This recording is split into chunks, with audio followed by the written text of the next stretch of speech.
welcome to Workhorse Wrestling Network. You are gathered with us this fine Saturday morning for the Winner's Circle. Yes. As always, we are here bright and early, 7 a.m. Pacific, 10 a.m. Eastern, to Sammy said the Circle. We're going to review Monday Night Raw, NXT, and Dynamite from this week. This week, NXT and Dynamite were on the same night. I haven't actually looked at the ratings, so I have no idea to know if one of you guys has any knowledge of who did what I actually ratings didn't wise. watch NXT, so You didn't watch NXT? it'll be a bit of a surprise for me. Uh-huh. Have you watched NXT, Anika? Yes. Did you watch it on Wednesday night? I did not, but I always have something to do on Wednesday night. So watching two shows, someone's gonna be on Thursday regardless, whether it's the Thursday morning or Thursday midnight.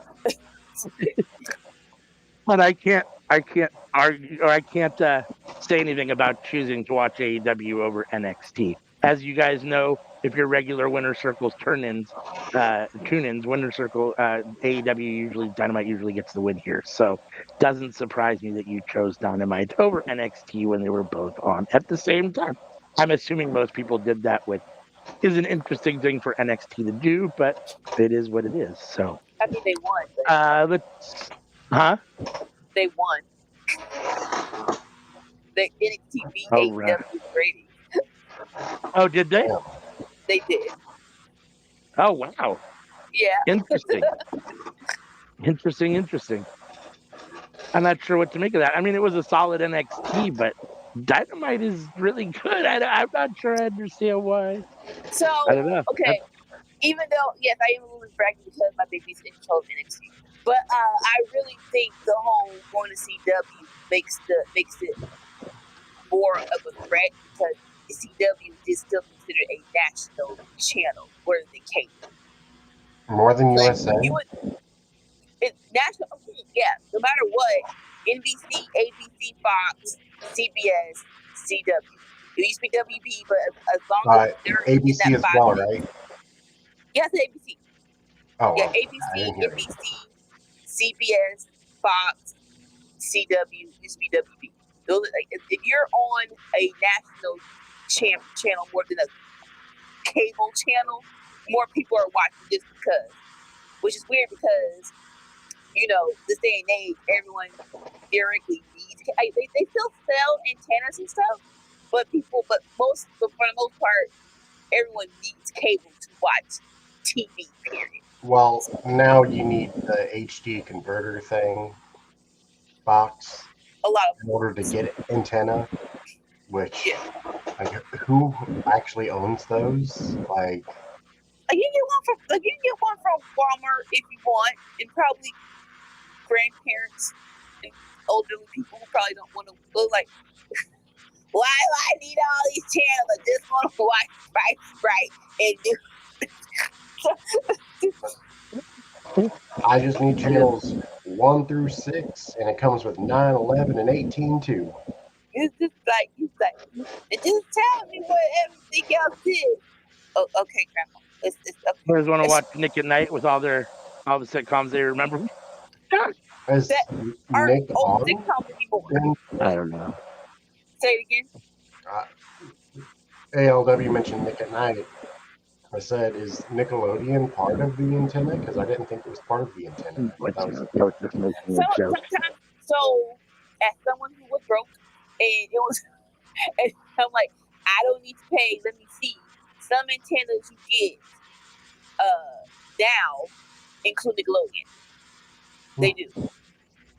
If you go to Walmart, it'll be we call it the back of the box. It says like, oh, Nickelodeon. All right, cool. So I'm not sure that every antenna has that, but I think most antennas have that now. Before we do this, just because you just mentioned the thing about the ratings, and I'm curious, just before we crack into our normal review stuff that we do here at Winner's Circle, I want to ask a quick question. NXT is developmental. And in theory, and you can see it by their ratings, they definitely are the lowest of the 3 rated weekly shows that WWE does. does the fact that AEW is not releasing NXT with its new flagship live show, is that an issue? You see that being an issue? You think it's okay where it's at? Say it again because you were kind of muffled. I'm not sure what just happened. Oh, I was There it is. saying that what I said was that with NXT being developmental and still beating Dynamite most weeks, which is AEW's flagship show and its live show, um, is AEW in a bad position? Do they need to do something to try to fix that? Are they fine where they're at since they've only been around 5.5, 6 years? What does AEW need to do to at least beat WWE's developmental show, which is their lowest rated of their 3 weekly shows? I mean, as long as they're holding up to their obligation to the channel that they're on, like, I don't think it's an issue. It's Yeah. if they go below that threshold that they set with the company, that then it becomes an issue. Yeah, definitely not easy to go into panic mode about. I definitely don't think that. It's like, no, No, I let's can't hear not you. You freak sound out. like you're breaking up. Yeah, go ahead, man. Over here. Let me hit.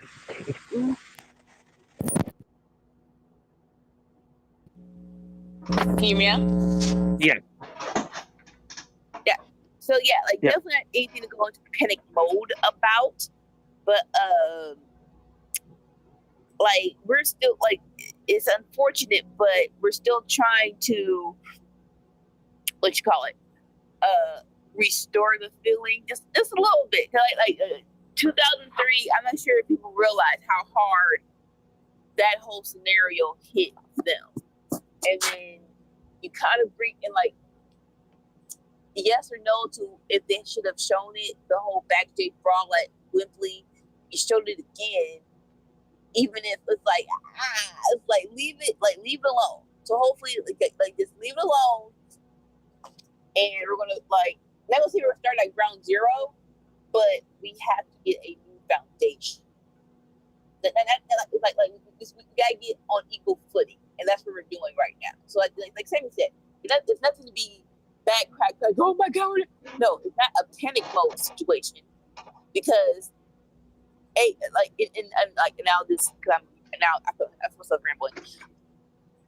Every time NXT goes against AEW, it's pettiness. It's pettiness because like we're still mad that during the panorama we got beat. So whatever every time we do it, we're going to do something special. So it's not like they're going to get developmental. It's they're always going to put a Cody Rhodes or a John Cena or in this week ECW special. So it's not like it's a basic NXT versus basic AEW. I don't think that'll ever happen.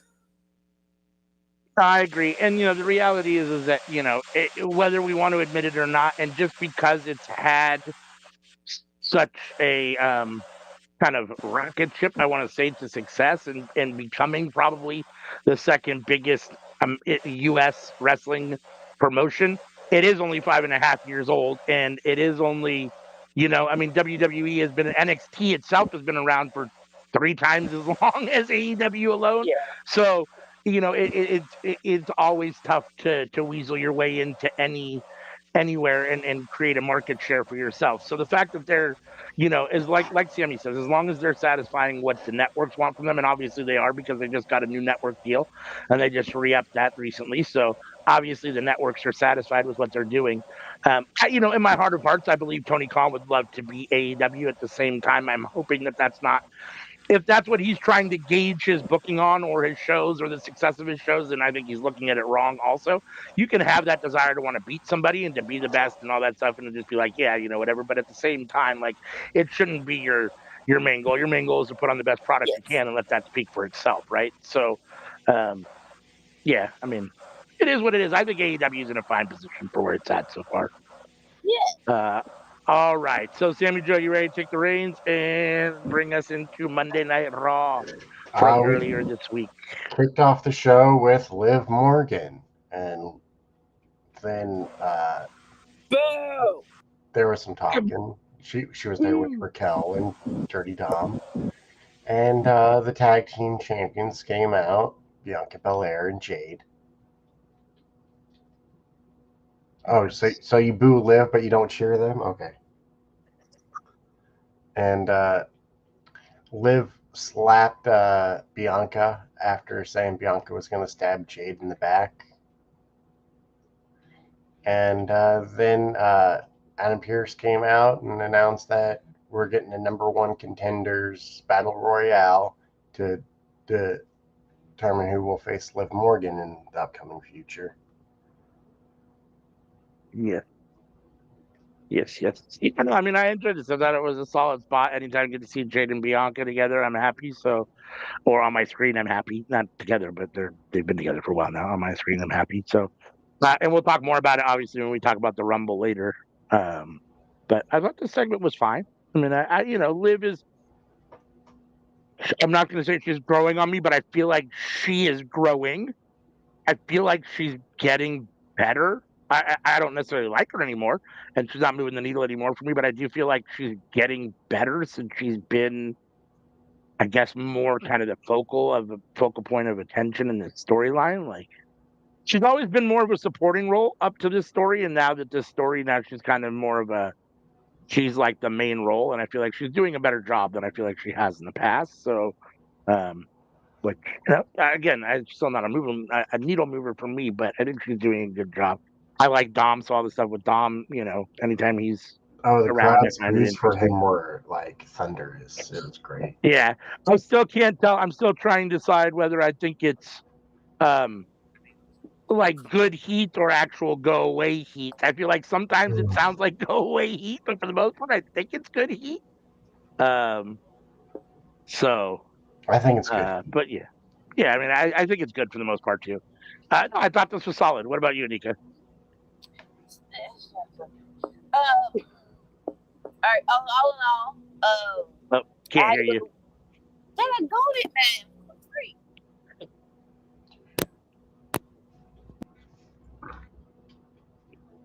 Can you hear me now? Yes. Can you hear me now? Yep. Cool. Good. Yeah. I had to go to work, so I didn't finish Crown Jewel until I got home. I'm kind of glad because, no offense, boo, it was still. I'm like, so I was like, I didn't need to see this crap live. Anyway, okay, sorry. You say Liv is getting a little bit better. Fine. She's still annoying. No offense, but just the whole whining freaking boy, it just died. Like you said, talk about Dom. She's definitely go away heat for me. I'm like, I don't want to hear your mouth, bro. Like no offense. But I didn't mind this segment because my chocolate towers of power are in it.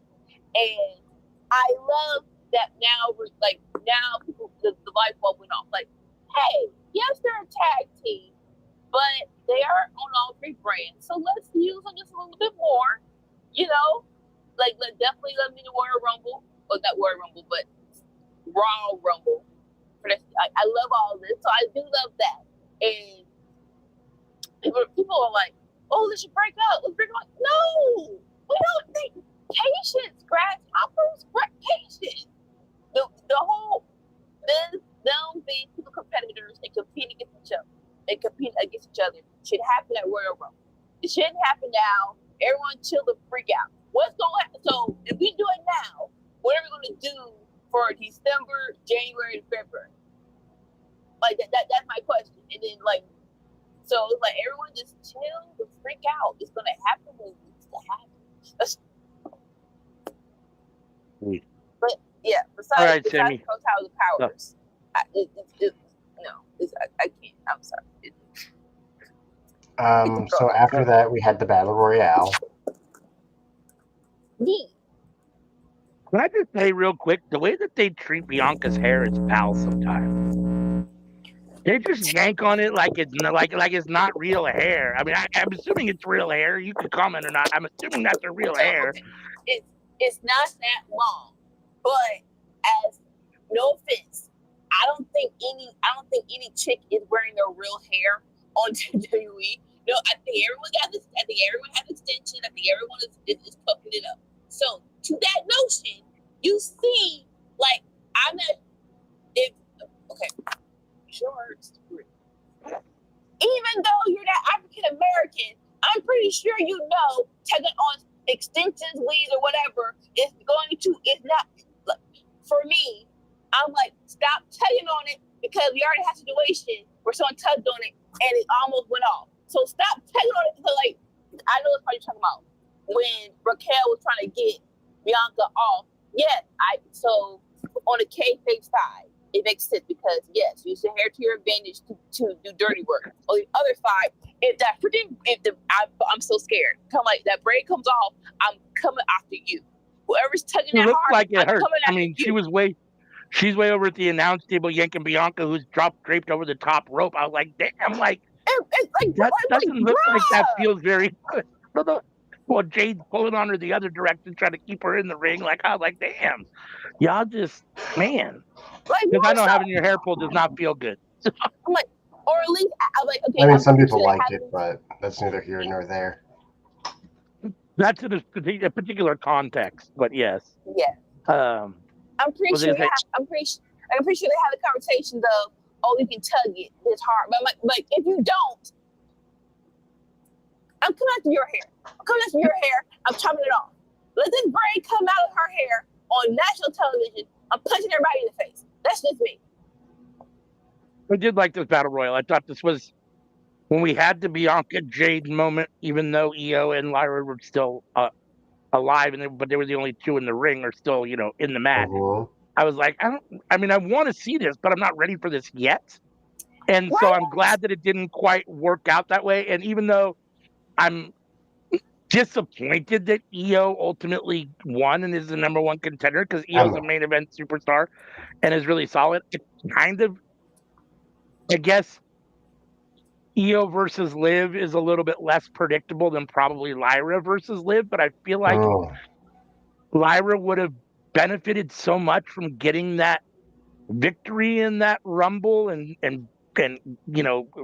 eliminating Io and getting that spot. But again, I guess it's more predictable with Lyra that Liv wins. So and I want to see the younger people get kind of a push. Io, we've been here and done that. Not that she doesn't deserve to be back in it or back competing for the title. It's just we've been here and done that. So, but I thought the way they eliminated Bianca and Jade, Raquel and Liv, eliminating them because there's no disqualification, furthering that feud, and that way we didn't have to have that face off with them two being the ultimate last two. And I thought they worked together well, keeping each other in that Rumble together and not even going at each other at any point in time, even though it could have been like, oh, well, it's a Rumble, so it all boils down to one, to ultimately one of us. But we never had that moment. So I liked the way this worked out.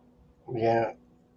Lyra is one of the younger people on the roster. Mm-hmm. She's still in her 20s. Like, I don't feel like there's that many women in their 20s on the main roster. I mean, there's Rhea, but aside from Rhea, like, Lila. The one girl I don't really care for. One girl you don't really care. She's with Shayna Baszler. Oh, Zoe Stark? Zoe Stark. She's in her 20s. Yeah, I think she's late 20s. I think she's like 28 or 29. No, I think she's like 25. Oh, really? Okay. Yeah, maybe, yeah. Hold up. How old is Zoe Stark? And Dolores says that Io looks like a child, but she's like 35. Yeah. She looks... No, yeah, Zoe Stark is 30. What are you talking about? Is she? Oh. Yes. Huh. I'm sorry, I couldn't hear you, Nika. What'd she say? Zoe Stark is 30. Okay, yeah, I thought so. I thought I had heard that she was like 28 or 29 or 30, or, a year or two ago. So I was wrong. I mean, other than the fact that I thought Lyra could have really benefited from getting the win here, Io versus whatchamacallit. Io versus Liv should be fun. I don't want to put Lyra in that position if she's not ready. And no offense, after Becky left, they kind of, no fault to her, but they kind of dropped the ball. I'm not sure what, because I already said this. It takes unless you are a undeniable star, it takes a minute for me to like new people. No offense. So it's like, I don't want her to be in a situation where, like right now, unfortunately, Lyra versus I already don't like Liv. So Lyra versus Liv is a big, huge. I don't give a crap. I don't like as of right now. That would have been for me. I don't give a crap. So I actually am glad that EO won. EO won. I love how she won with the German suplex, and she just stood in the freaking position and just started cheering. I'm like, wait, you gotta get out. You don't have to get out. But I let just Right. still on the back bench, just yell her head off. I'm like, I love you so much. I got a quick older or younger for y'all. Lyra Valkyria or Rhea Ripley?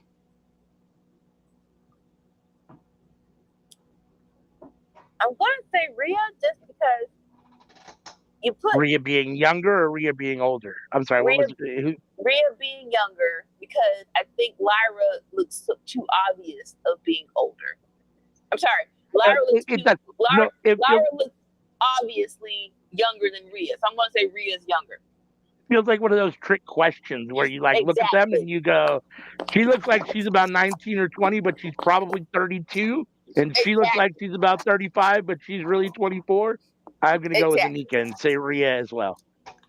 Okay, so Rhea Ripley is 12 days older.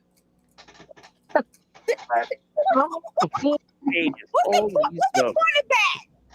funny. That's funny. Interesting. Yeah. So real quick, I guess we're gonna eventually get the Chocolate Towers of Power versus Liv and Raquel. Does that move y'all any way of sure or no? Sorry, so ask the question again. You kind of break in and out a little bit, so just ask the question one more time. So eventually, I'm having a hard time hearing it. So eventually, it looks like sooner or later we're going to get Bianca and Jade versus Liv and Raquel. Yes. How do y'all feel about that? I mean, more so for me, who wins in that scenario? Because you have the heavyweight women's champion versus the tag team champions. I'm going to be completely for real. There's only 3 tag teams in the women's division that I care about, and all 3 of them faced off against each other at Saudi. So this is true. Yeah, I mean, I don't know. I mean, my response is that Bianca and Jade win, and at the same time, you're right. You don't want to show your women's world champion taking losses per se. I mean, it's a tag team match, so it's fine, and you could have Raquel take the pin, which is how it should work anyhow, because she's kind of the muscle for Liv anyhow. So she should be the one to take the pin and protect Liv. But you're right. I mean, you don't necessarily want to show your champion losing. But you don't want, I mean, in my opinion, like I always say, there's levels to this, and Bianca and Jade are levels above Liv, even though Liv is your current world champion. So you don't want them taking a loss, in my opinion, to Liv and Raquel either. And Raquel's definitely the lowest on that totem pole as far as, where they belong in the scheme of things, as far as how they rank talent-wise. You say that, but like they do that pretty often. Like even when the Usos had the tag team match against Roman and Solo, Roman took the pin from Jay, and that led to their singles match. Yeah. Well, that was because of the history and story. That was a whole freaking story that was like 4 years in the making. This is just the past. This feels like a match to pass the time. It feels like, all right, Royal Rumble's coming. We have November, December, January. We have 3 months to fill the time. And no offense, Rhea is hurt, so we really don't know what to do with Liv. So let's do this tag team match, as opposed to Jay, who's been tormented, and we all wanted him to get that pin. I don't think Liv is not good enough and should not be. First of all, she shouldn't be women's champion, and she definitely shouldn't have 2 belts. I mean, that puts her, kind of in rarefied air. It puts her definitely, firmly, at least in WWE's placement, I think, or at least in their opinion, at the top of their women's division, which I don't think she belongs anywhere near there. So the idea of that, I don't like. So if they do it, Bianca and Jade have to win and retain the titles. Agreed. I mean, Raw feels kind of short in the women's department. Like, say what? Raw feels kind of short on the women's department. Mm-hmm. Like, you have Damage Control, but like, then you have Shayna, and like, and then I think it's Liv. It's like, well, okay. Rhea's at the top of the pecking order, though. I forgot about Rhea, but right. It's a pretty short list, and it goes down pretty steep quick. Which is why I'm glad they're using Jade and Bianca. Like, yes, as long as they're bring the SmackDown women in. Yeah, SmackDown is freaking loaded. It's like if they're tag team champions, so they have a right to be over here. So use them. Use them up. Yeah, and very quietly over the last month and a half, although I don't want them to do anything because it's great at the moment, but the NXT women's division has become very strong. Mm-hmm. Honestly, NXT's women's division might be stronger than Raw's right now. Yeah, no, I would agree with that. I don't know if it's stronger than SmackDown's, but it's more exciting at the moment, I think, than SmackDown. Yeah, it's more exciting, but SmackDown's loaded. Like having Bayley and Naomi and oh man, like then you got the women's tag champions, which that's where like I didn't even talk about Nia. And Nia's doing God's work right now. SmackDown is loaded when it comes to women. And Raw, you got Damage Control and Rhea. And Rhea's hurt. So. And Io's facing Liv. And like that's the best competitor on Raw. There is no better competitor on Raw with Rhea out than Io. This is true. This is true. I mean, you all saw the Battle Royale. So they announced at the beginning of the show that this was the first ever Monday Night Raw in Saudi Arabia. And I was like, oh, okay, interesting. And then it didn't really register to me until Io was giving Lyra the suplex at the very end on the ring apron at the end of the Rumble. And I thought, wow, they're both really overdressed. Oh, shit, that's right. Saudi Arabia, that's why. Yeah. I was like, well, there was like this weird disconnect. And even though I watched the whole match, it didn't connect until that very moment. I was like, well, these girls are really overdressed. They never really, why are there so many pants? Right. And I thought Io and Lyra looked remarkably similar in their attire. I was like, yeah. When they were the final two, I was like, why do they look like they could be a tag? Black, silver, yeah, I get it. I was like, okay. No. All right. So Io's the number one contender, and then what happened? Sammy Joe next.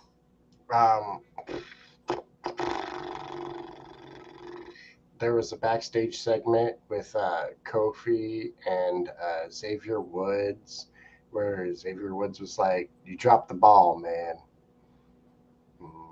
Hey, screw you! What are you talking about? Sorry. Yeah, I mean, clearly they're leaning into Xavier having a heel turn here at some point and turning on Kofi, and they, one of the things they made a comment about was, and I don't know, it wasn't Big E, it wasn't Big E because he wasn't on commentary at all, but it was somebody that made a comment about why the New Day always worked. It was because they didn't have a leader, and now Woods is trying to kind of position himself as a leader, and that's why they're not working. And now, I mean, clearly this is, and I don't understand why they're deciding to do this, but this is clearly moving towards the dissolution of New Day, or at least Kofi and Xavier, or at least a feud between the two, something, whether it's permanent or not, I don't know, but a dissolution in the near future here and a feud between these two, because Kofi's getting irritated with Woods, Woods is getting irritated with Kofi, and Woods is definitely going through some sort of a heel turn. You can see it happening slowly. So, but I don't understand why, and I'm not sure I like it, but okay. But that segment got interrupted by the Wyatt Six. Bo Dallas and the Wyatt Six have abducted the Miz, and the Miz was all like, "You don't want me. You want Final Testament. I'm not in Final Testament." And he's like, "No, Miz, we were after you this whole time." And then they did the flashback of him and the Miz B team, Curtis Axel, and it's like, "Oh shit, I forgot about that." Yep. No, Go ahead. Yeah, I loved all of this, and like any little history pockets you can bring back up, I'm all here for. So that whole thing where it's like and then more so the clip said, "I will make you stars your families are proud of." I'm like, that hits right there, and I think this is dead. So because the end of the segment is, oh, Dexter coming behind and going for his neck. So he's probably dead. And that's okay. He'll come to life. It's fine. I mean, like, he brought in Dexter Loomis and freaking exactly. I'm spacing on the other Joe Gacy. Like two dudes who are known for abducting people. Like, heck, Dexter Loomis has abducted the Miz before himself. And that builds more on the history, because Miz's last feud was Dexter Loomis, because you paid him to be your stalker, but you didn't pay him. So it was like, oh my, so there's so much history on why you should get killed. I understand. I like it. And I like them re-showing it again, because I had forgotten, honestly, the stuff with Curtis Axel, and I was like, why did they take the Miz? He's not part of, and then they said, oh, that's right. I do remember now. Now it makes sense. So I like that. And I like this little turn. I mean, the Miz, everything the Miz does is good. So anytime he's on my TV, I like it. And, I think it gives Wyatt Six something new to do. So I'm here for it. See what happens. I feel like this is the best work Miz has done in a hot minute, too. Like, this is like, this went from a story to like my top story on Raw now. Because like, I don't need Miz to be in the top position, right? It's like, this is a perfect spot for Miz. I just need you to do character work that makes me interested in whoever you're doing it with. This is perfect. Yeah, you're breaking up again.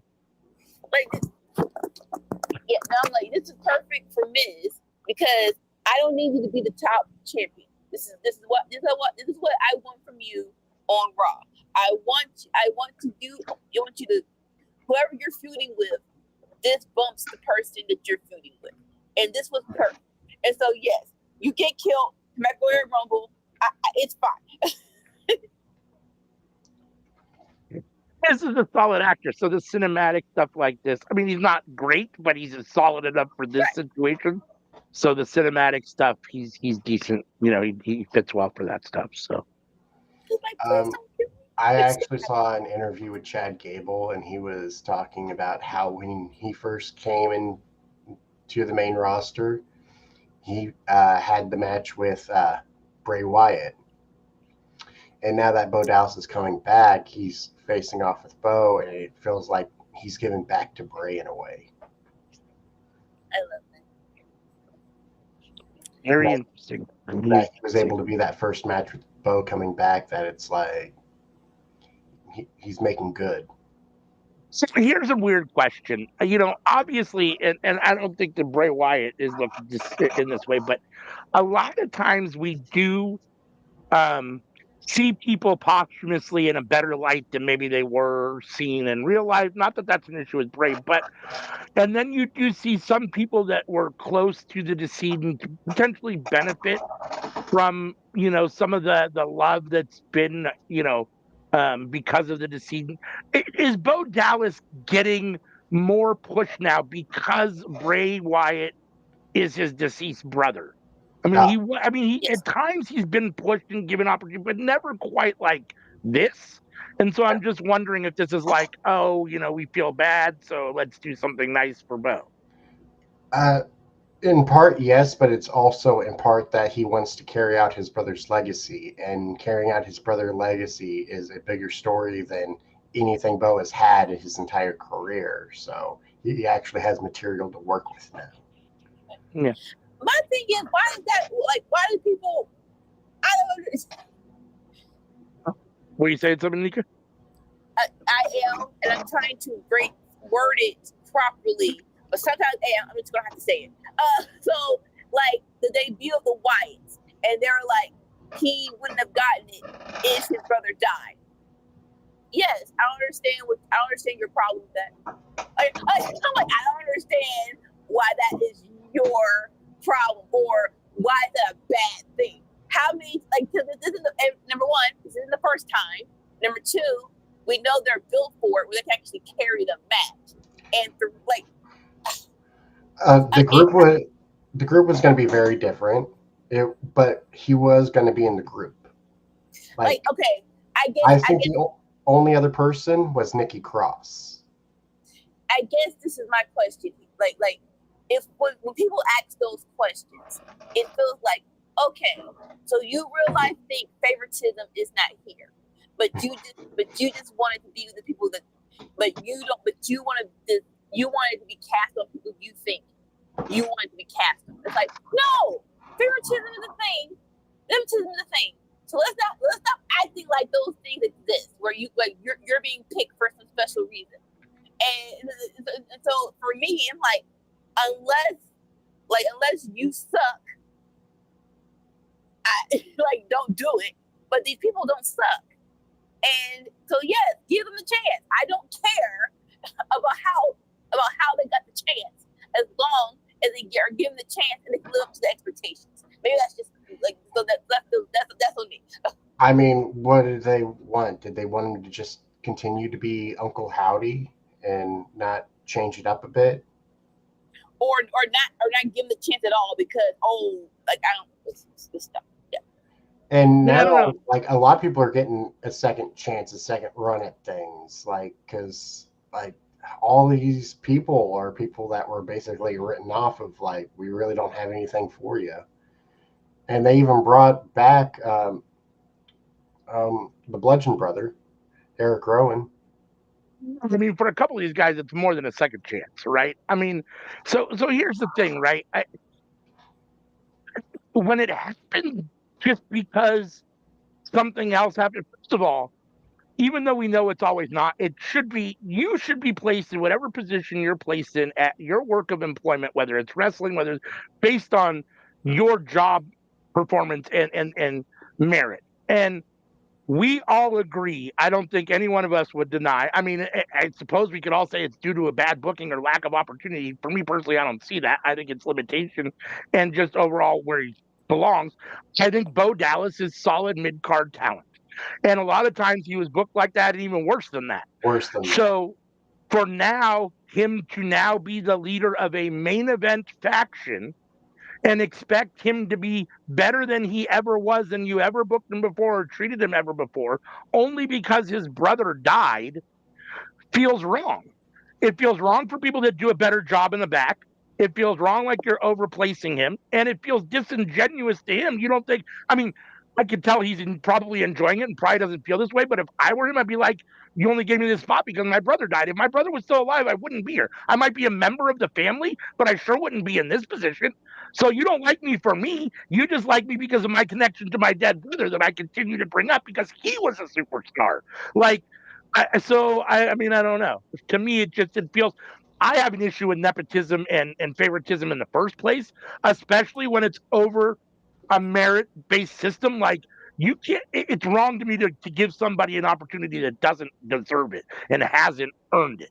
And I'm not saying Bo Dallas maybe is either of those things. I'm just saying if that's my concern with those kind of things as far as nepotism and favoritism go.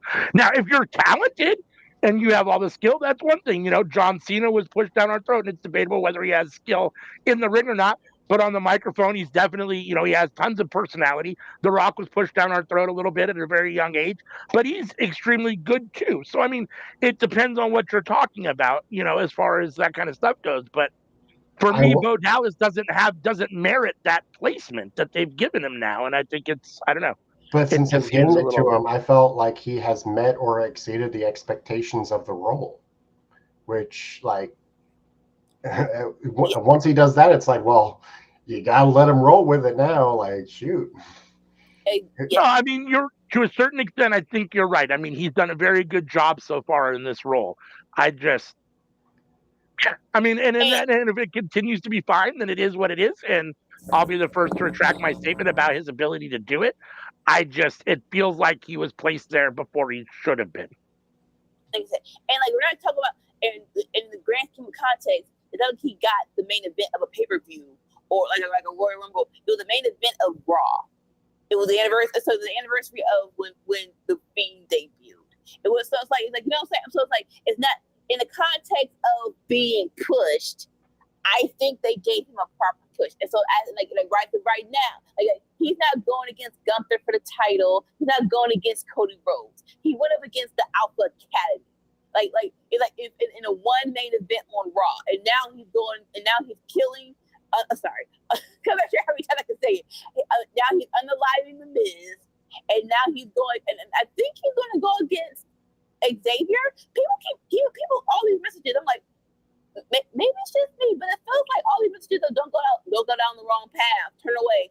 That feels like he's talking to Xavier, and I'm all for that. If he wants to go against, if the Wyatts go for Xavier and people who wrong their family, their factions, I'm still for that. So it's like in a grand again context, grand scheme of things. It's not like he's going against a world. He's not even going against Braun Breaker right now. It's like yes, I think his placement is very much so.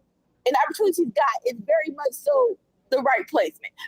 And I'm interested in seeing where him and Karrion Kross will eventually go, because Karrion Kross is probably like, why are you involving your stuff in my things? And it's like, you don't understand. You complete me. You're breaking up these families, and I'm punishing those who leave their families. So you're just making my job easier for me.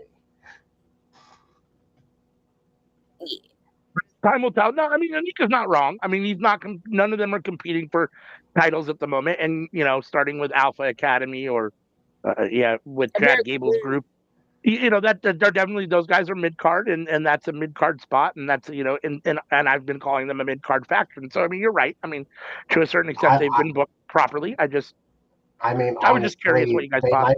They might be lower main card. I definitely think that's what WWE wants them to be. I mean, I think that's what they're hoping they become, or they are. I mean, I think that's what they want them to be. Chad Gable, if he's mid card, he's top of the mid card. Yeah, I do think that. Yeah, I do think that. What's up, Tommy?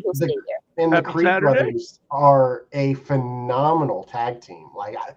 I don't think that they're on the Street Profits level, but when you look around the tag team division, they're better than most of the teams. Yeah, probably. Are they the Street Profits? No, but they're still great.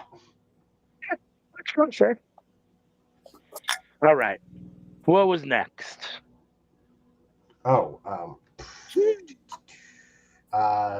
Viking. My bad. War Raiders versus the New Day. Yeah. I almost called them their old name. We'll get it right though, because more so Viking Raiders do roll off the tongue a bit better than War Raiders. We'll get it better. We'll get it right. We'll get it better. Well, the thing is that Viking Raiders is what's the word? Double entendre or whatever. Right. A Viking is a Raider. Yeah. Right. Yeah. Exactly. It's kind of an oxymoron. It means the same thing. Oxymoron. That's the word. Yeah. Okay. So War Raiders won. And they look good doing it. I'm down for it because it feels like we were hurt for tag teams, and it's like they're back and they're looking better than ever, and it's like okay,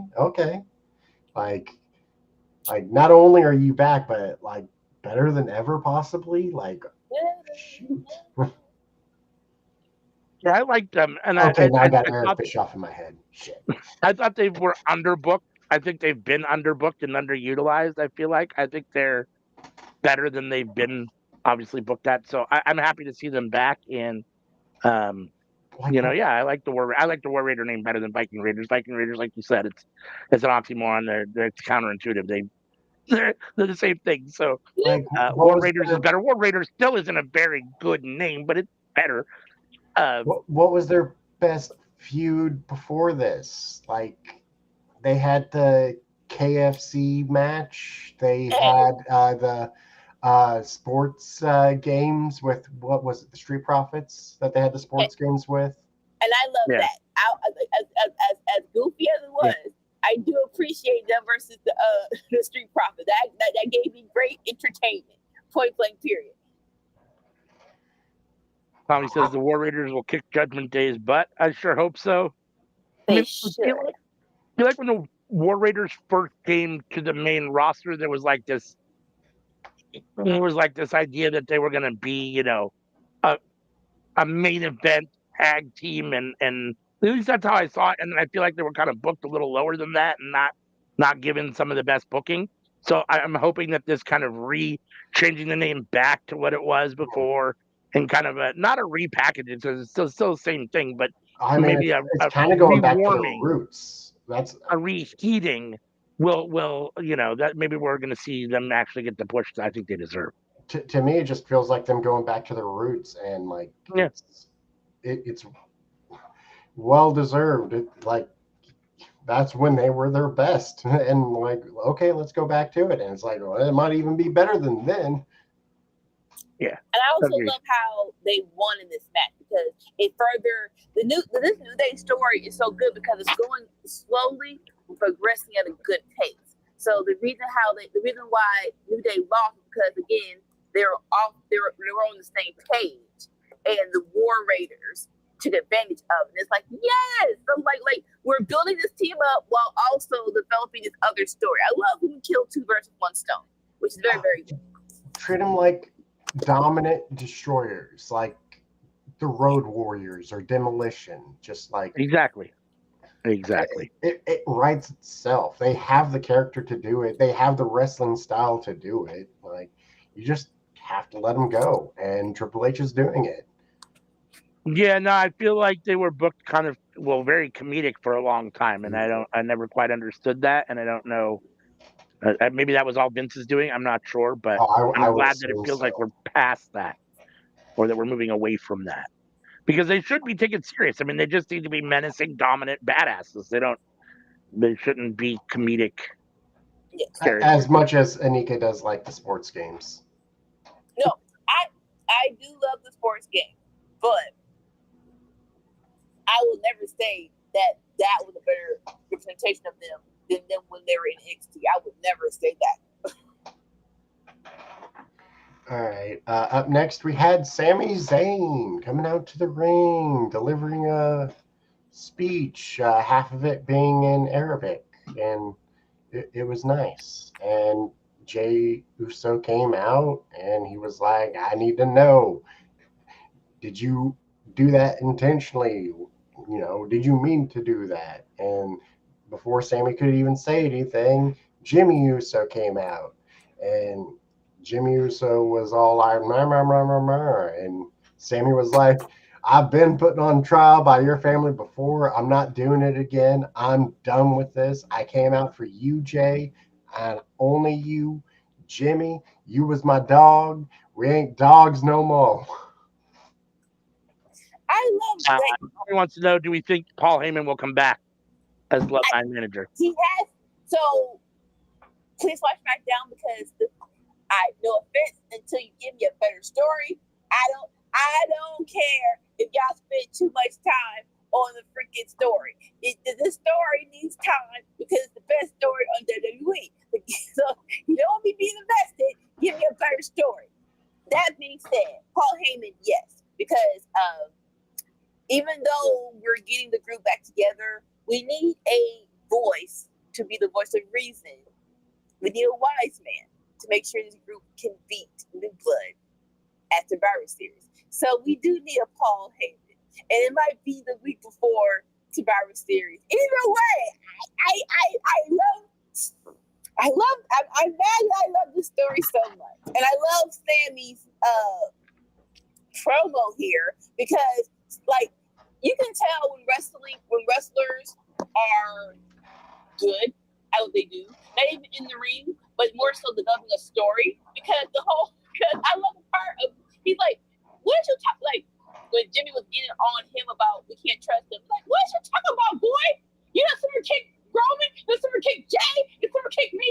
You're the least trustworthy out of all of us. You mean something like the pancakes, but he's like, but I love you're the one who brought me in here. You were my first dog. So I don't understand what's going on. And he's like, I think you're a good guy. You just make bad. You're not a bad guy. You just make bad decisions. And it's just I love all of this. And then Jay says, I was wrong. Just because he's not blood related, that don't make him family. He is family.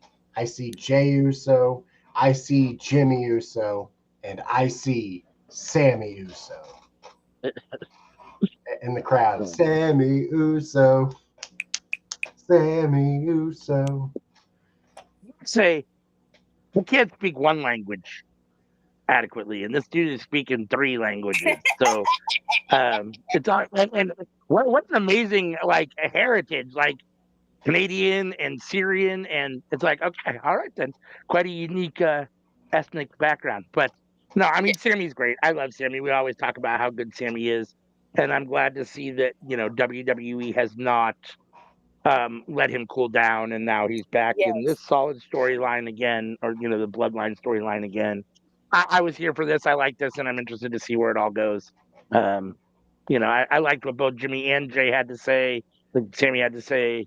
Be very interesting to see, and I'm here for it.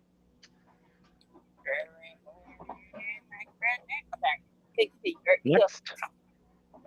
Up next we had Dragon Lee versus Chad Gable. I was actually just thinking though, is the reason why Sammy's allowed there now because of the Abrahamic Accords that was signed like a few years back?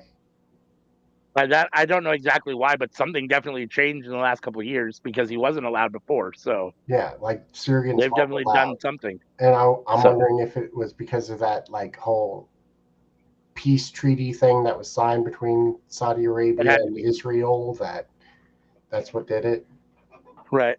Yeah. No, I mean, it had to be something. So because they definitely softened on that. But to be fair, Saudi Arabia is softening on a fair amount of stuff. They're not softening enough, but they're softening on a lot of stuff. So, I mean, I don't know that it's necessarily 100% pursuant to that, but this is definitely, Saudi Arabia appears to try to be opening themselves more to some sort of more progressive-minded thoughts, and so maybe this is part of that, appearance to appear more. And you have to go back like 80 years to find a country over there that was in a softer position than Saudi Arabia is now, and that country did a complete 180. I don't know if we should talk about them. They were like the most liberal country in the Middle East, and now they're the most conservative country in the Middle East, and very scary. Yeah. All right. Well, continuing on, Dragon Lee versus Chad Gable. I don't mind. Solid match. If you don't have anything big for your mid card in the meantime, you're breaking up again. They're good. Zelina Vega prevented Chad Gable from cheating, and she got attacked from Ivy Nile. The distraction allowed. If you don't have anything. Go ahead, Anika. Yeah, if you don't have anything for your mid card, if they're not going for the title, yes, feud amongst each other. So I'm perfectly fine with LWO versus American Made. I love all of this. The distraction allowed Dragon Lee to deliver his finisher to Chad Gable and get the pinfall victory. I mean, my only nitpick about this is just, again, more interference and more involvement in matches that aren't clean matches. But other than that, it is what it is. Well, I mean, you essentially have faction warfare here, so you're not going to get many clean matches, so I get it. But it feels a little better of that Chad Gable tried to cheat. He wasn't allowed to cheat, and the distraction caused him to lose instead of cheating causing somebody to lose. Sure. So No, I would agree with that. It helps me a little bit on that because I prefer that over cheating to win. Distraction because you're trying to cheat to win. So I do have a question. This made me think about this. So we agree that the Creed brothers are exceptional and that they should be positioned as one of the better tag teams on Raw, especially since the WWE tag team division in general is sad, but definitely on Raw.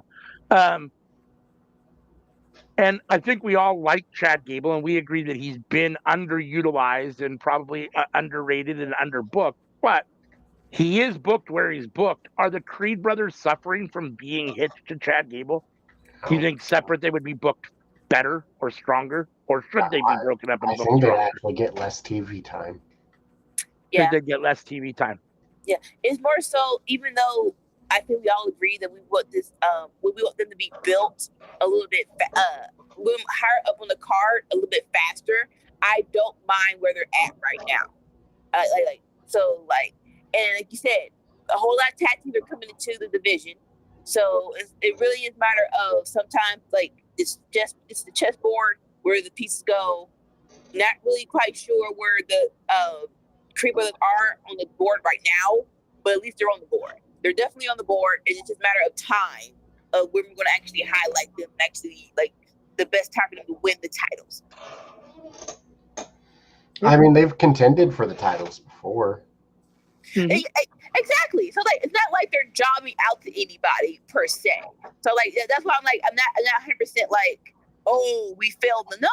They're still young. They're still new. So we're just giving them time. We're just getting time to put the pieces into play. I mean, if this is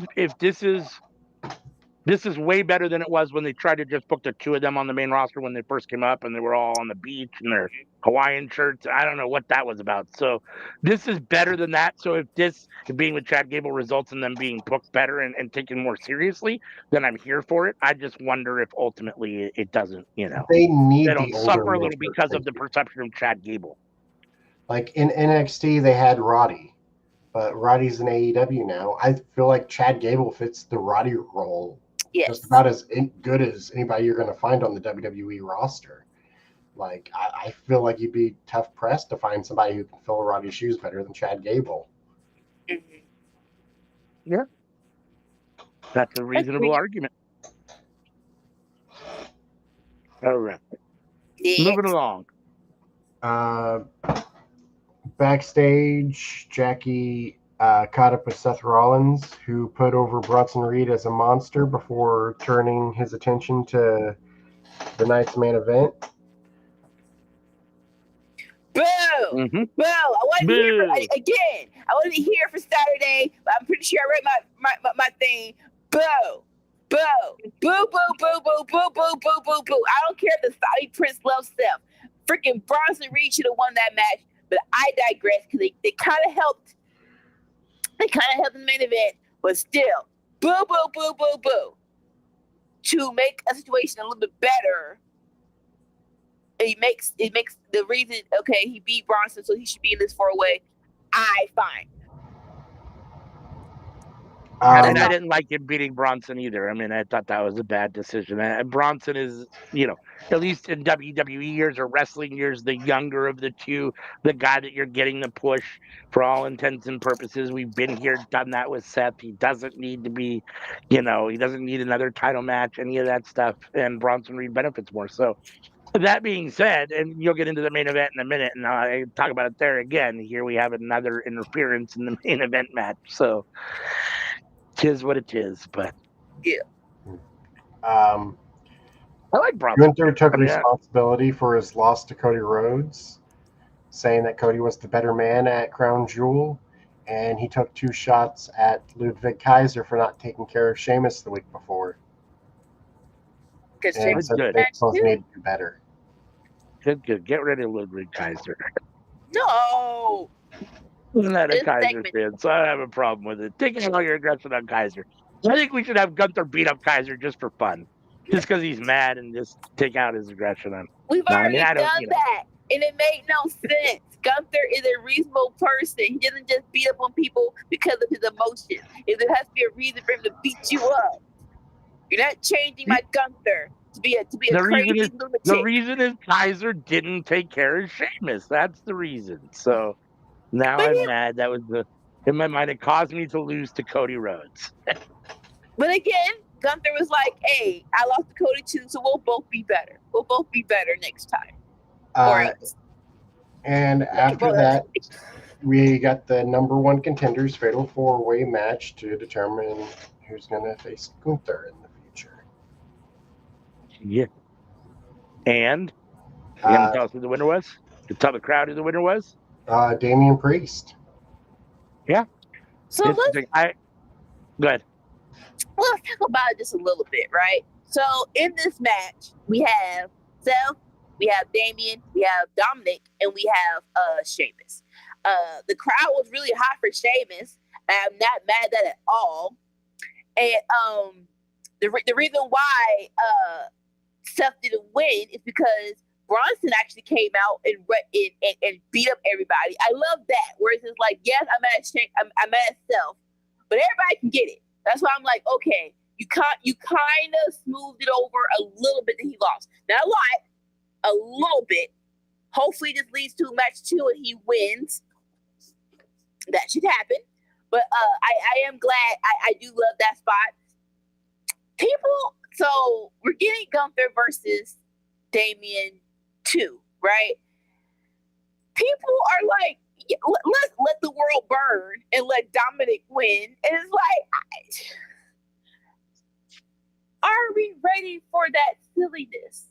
So the changing of the guards of Vince being in control, Triple H being in control. The main thing we're happy about is stuff makes sense, and we're not going full on wacky. And not here. I agree. I like a little wacky. You don't have to throw the baby out with the bathwater, but are we ready for that level of wackiness? Like people are like, let Damian win. No, sorry. Let Dominic win. We get Dominic with Gunther. But like in the context of actually having this match, who are we rooting for? Because they're both heels. And it's like, and then like, no offense, Dominic is getting better, but he is nowhere near the level of Gunther. So do we really want to see even though it's a nice little idea to throw out there, do we really want to see that match? Like really, like in my mind, like, do we really want to see that match? Maybe it's just me, but I'm like, not just yet. Let's have a little bit more stability, and then we'll throw wackiness later. So I wasn't mad for Damian to win yet again. What do you guys think? I mean, I'm torn on this. I mean, Damian and Gunther won, I think, was better than either Gunther and Randy 1 or 2. So, I mean, I guess it's a little bit better. I'm not terribly mad at it.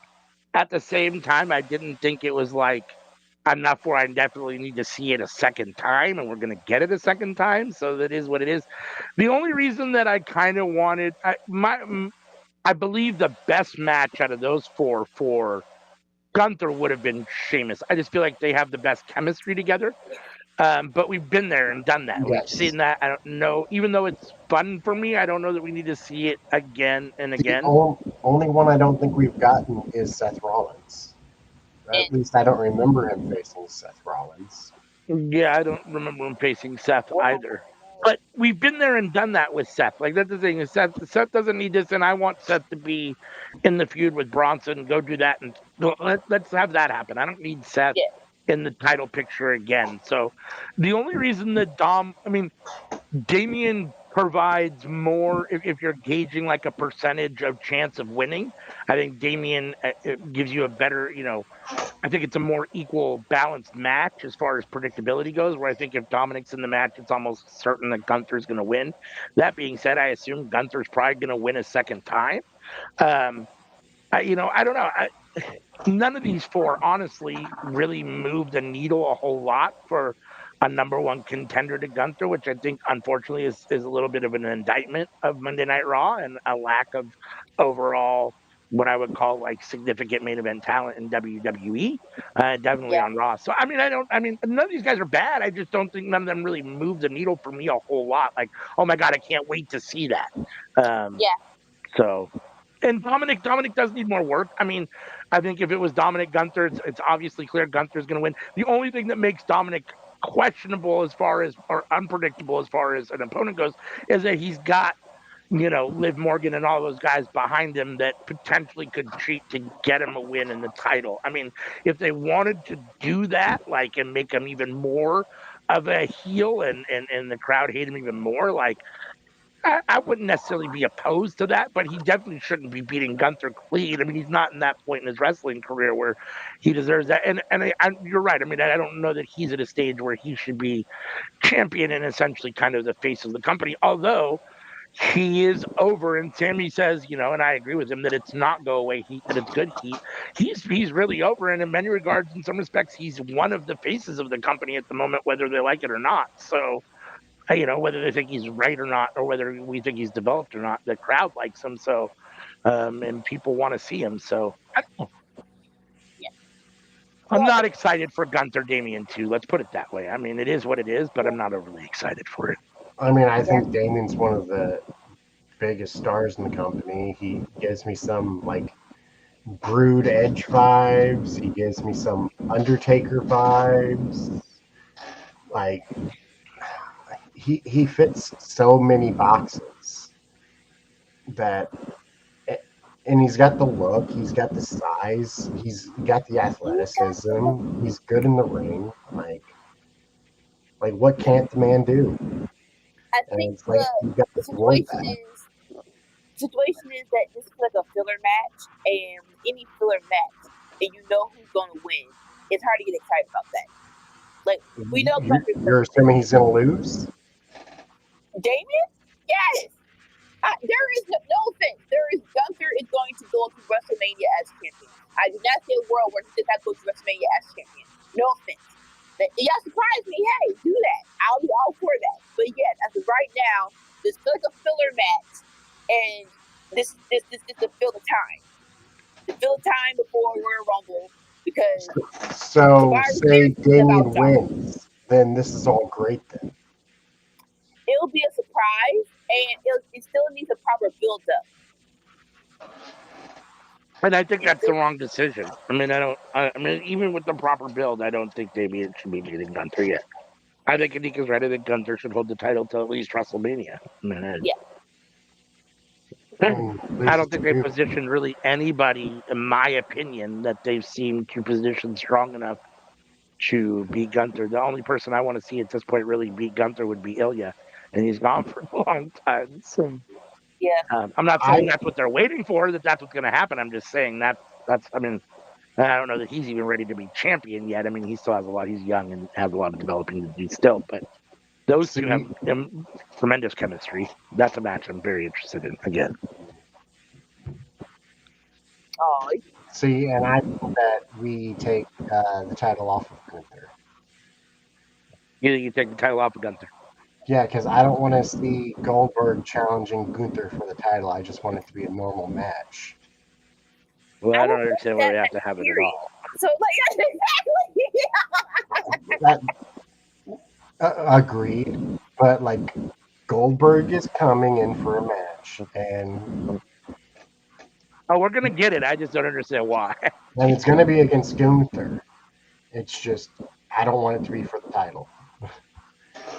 I don't want to even risk the possibility of Goldberg winning that title again.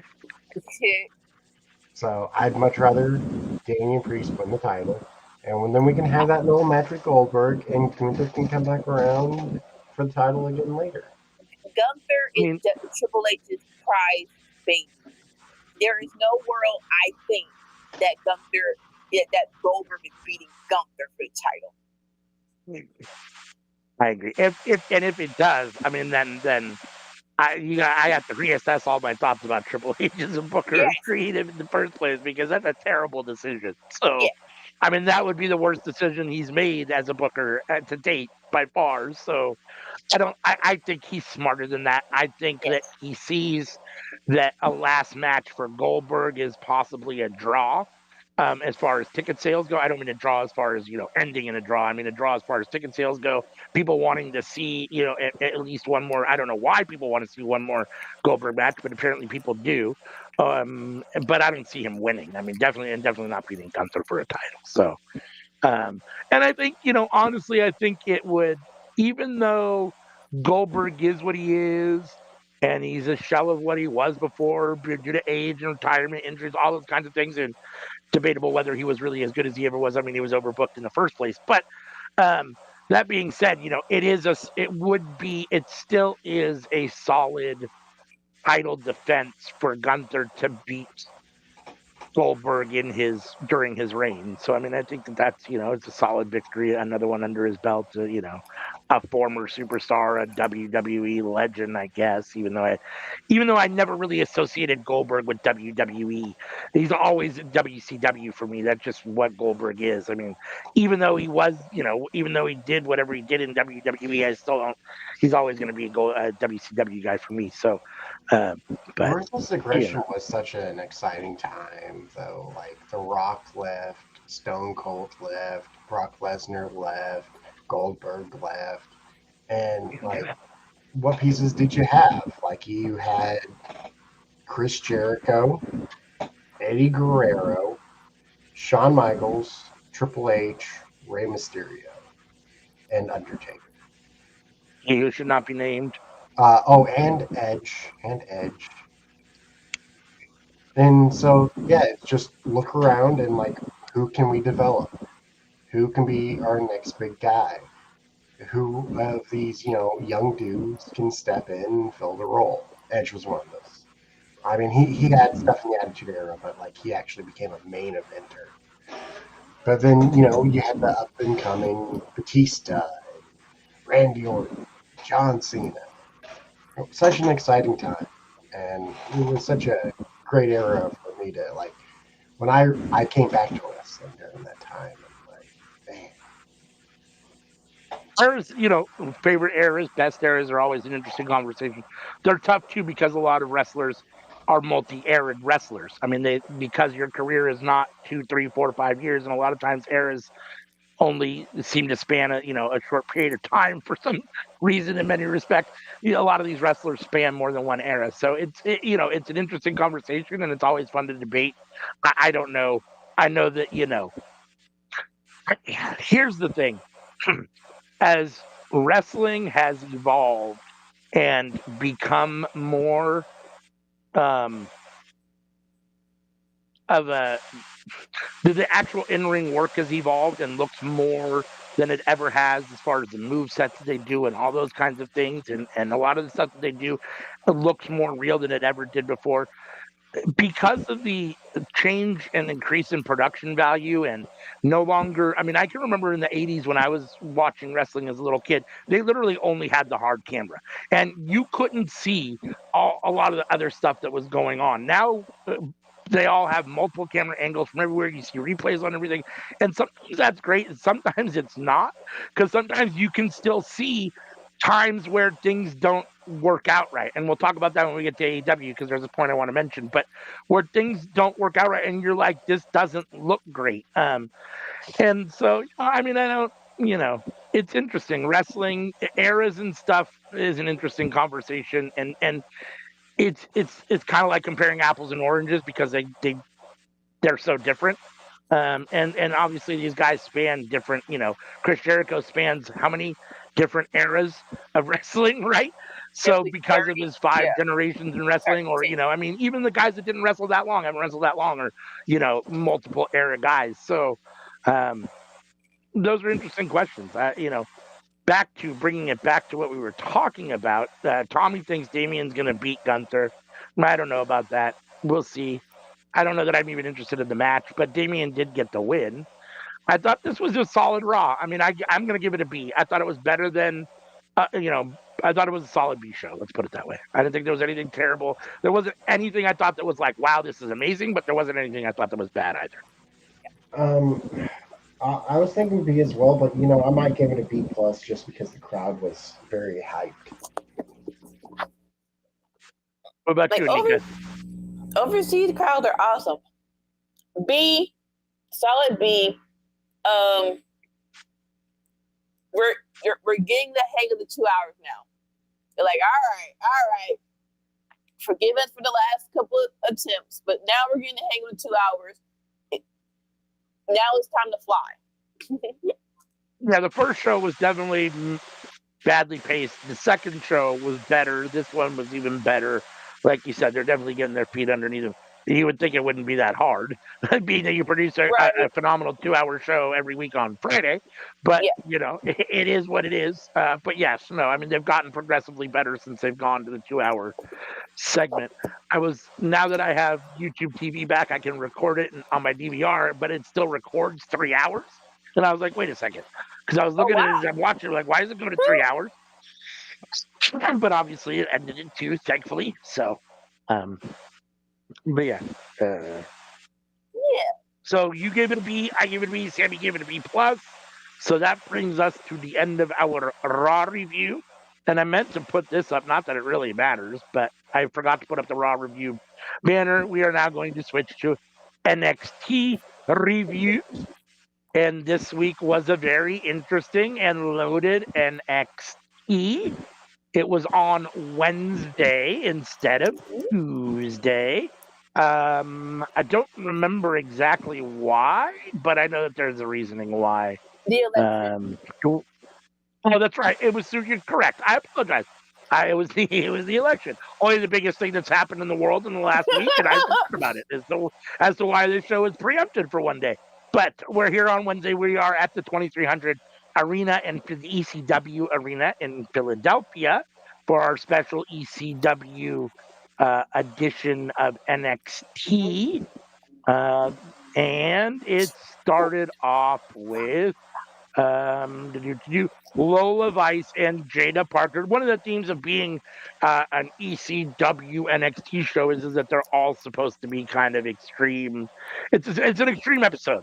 Let's put it that way. So Jada Parker and Lola Vice have an extreme hardcore match, and I was very solid. I mean, Jada Parker got the win, which honestly I thought was I'm kind of surprised just because I feel like Lola Vice is a little bit on a level above her, but at the same time, they've been pushing Jada, and I think this is one of those times where I don't want to say that the win for Jada does more than a win for Lola does, because Lola, it's not like Lola's reached a point where she can afford to be taking a lot of losses.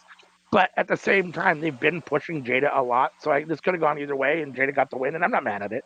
I thought it was a solid match. I mean, it wasn't great, but it was solid. I mean, I didn't have any complaints about it, and I thought they used the some of the spots with the hardcore stuff was fun. What did you guys think? So, continue watching. I love these girls together. These girls for me are a fight forever feud. I love that it was extreme. So the extreme aspect of this match felt more in Jada Parker's little house, the little Vice's little house. I am glad that Jada got the win. Cause the whole, especially the old girl came out with a brick. I'm like, hold up, where did brick come from? But it feels like that was so Jada. I kind of wish they would have just let her see us, let her take it out of her trunk or something. But I still love the spot. Side note, is it Don Marie?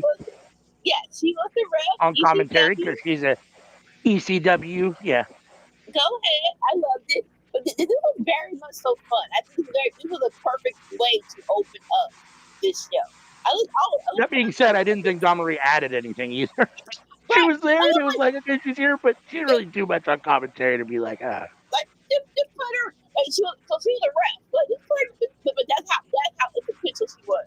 But yeah, just put her in a ref costume. It's fine. Hey, original. But yeah, so I had so much fun with this match. This match was very, very much so entertaining. Let's see. We then had Ethan Page and Ridge Holland are ready to take on Trick Williams and ECW veteran and OG Bubba Ray Dudley in the main event of the episode. Kalani Jordan is hanging out with Rob Van Dam, who's giving a little bit of a pep talk. And then out of nowhere, after Kalani Jordan leaves, Wesley comes in and lays out Rob Van Dam. What do you guys think about this? This was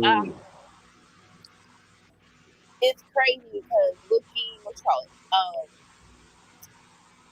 what's the word? 2 years ago when we had not the Rascals, but what were they called? MSK. We had MSK, and we thought that their sensei was going to be RVD, and it wasn't. We're all done hope for that. Like now it's like, oh, we can't have that because Wesley's a bad guy. I'm like, can we just switch Wesley real quick to a baby face? So it feels like the Rod Van Dam segment. I would prefer it more with a babyface Wesley than Kalani Jordan. Like Kalani Jordan is so cute and innocent. It's like this is not the spot for you, baby. It's not. I'm sorry, but it was a nice little backstage segment. I thought that their mentor was Matt Riddle. Yeah, it was Matt Riddle, but I think they wanted to be RVD, but something happened. RVD like smoked with them in their treehouse when they were the Rascals in Impact. But no one saw that. That's what I'm saying. I saw that. All right, let me be some Tunica. I did not see that on Impact. I wanted to see that on NXT. So I was a little bit down on this segment because I wanted that again on NXT. But like I said, it was a very nice little cute little segment with Kalani, but she's so freaking sweet. I'm like, this is not. It's very weird. Not weird. Kalani is so sweet that she should not, like, no offense. She is not ECW. Not even when ECW is on WWE. And she doesn't like, you are not extreme, baby girl. That's okay. You don't have to be extreme. But I don't think they should have given her, even though she's champ. Talk about ECW. There was no segment for her that it would have made sense to me. Is what I'm saying. I'm like, she's so sweet. This is not her personality. This is not her personality at all. Next, we had the FBI, Nunzio, and Tony Mama Luke having a conversation with the D'Angelo family, in which Tony Mama Luke got Rizzo a match with Nikita Lyons, and Rizzo isn't happy with that. And Nunzio wants a North American title shot against Tony D later tonight. What'd you think of this Italian on Italian crime segment? It was so much fun. It's like sometimes. Oh, can't hear you. I don't know if you're. Oh, there you go. For a second, couldn't hear you at all, and then you kind of came in for a second. Can you hear me now? Yes. Okay. I had so much fun with this segment. Sometimes segments are just for pure entertainment. This was pure entertainment. He's like, hey, you came over to my side. You didn't give me a phone call. That was very unhonorable of you. I'm like, yes, gabagool. We just gonna gabagool it up in this segment, and I love every little part of it. I loved it. It was hilarious. No, I enjoyed it too. I thought it was very funny, and it brings things around a little bit because these FBI were the first guys, not the first guys, but they were one of the main guys to do one of these kind of mafia Italian type roles, and so here's the family doing kind of the same thing. So, Sammy, anything you want to say or no? No, it sounds like it was a fun time. That's right. Did you say you didn't get to watch NXT? I didn't get to watch NXT. Okay. So then we had Javon Evans versus Wesley, and essentially a hardcore match again, another extreme match. This was good. Rob Van Dam eventually came out and kind of interacted with Wesley.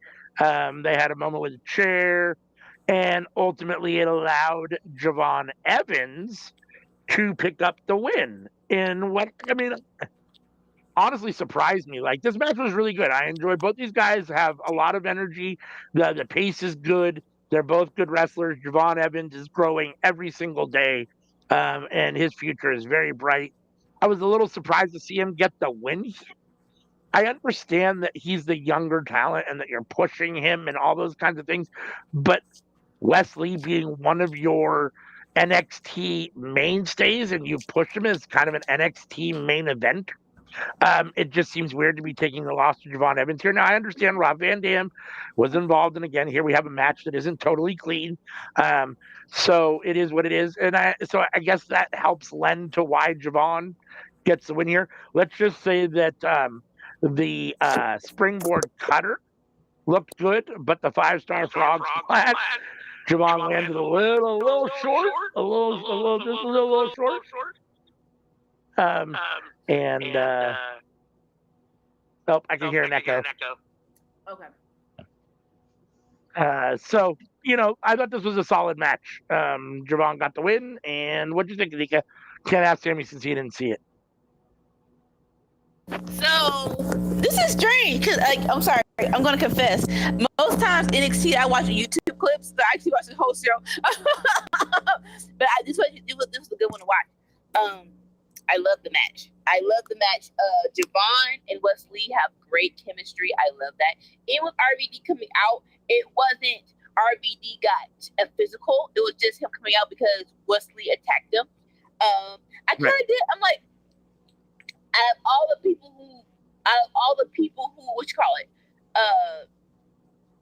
who came for this ECW special event and got into matches, I wish that RVD was one of them, but evidently, like, if he's not good to do anything, safety first, whatever.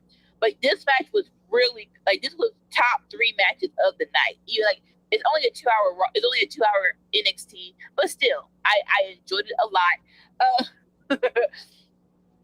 I was watching,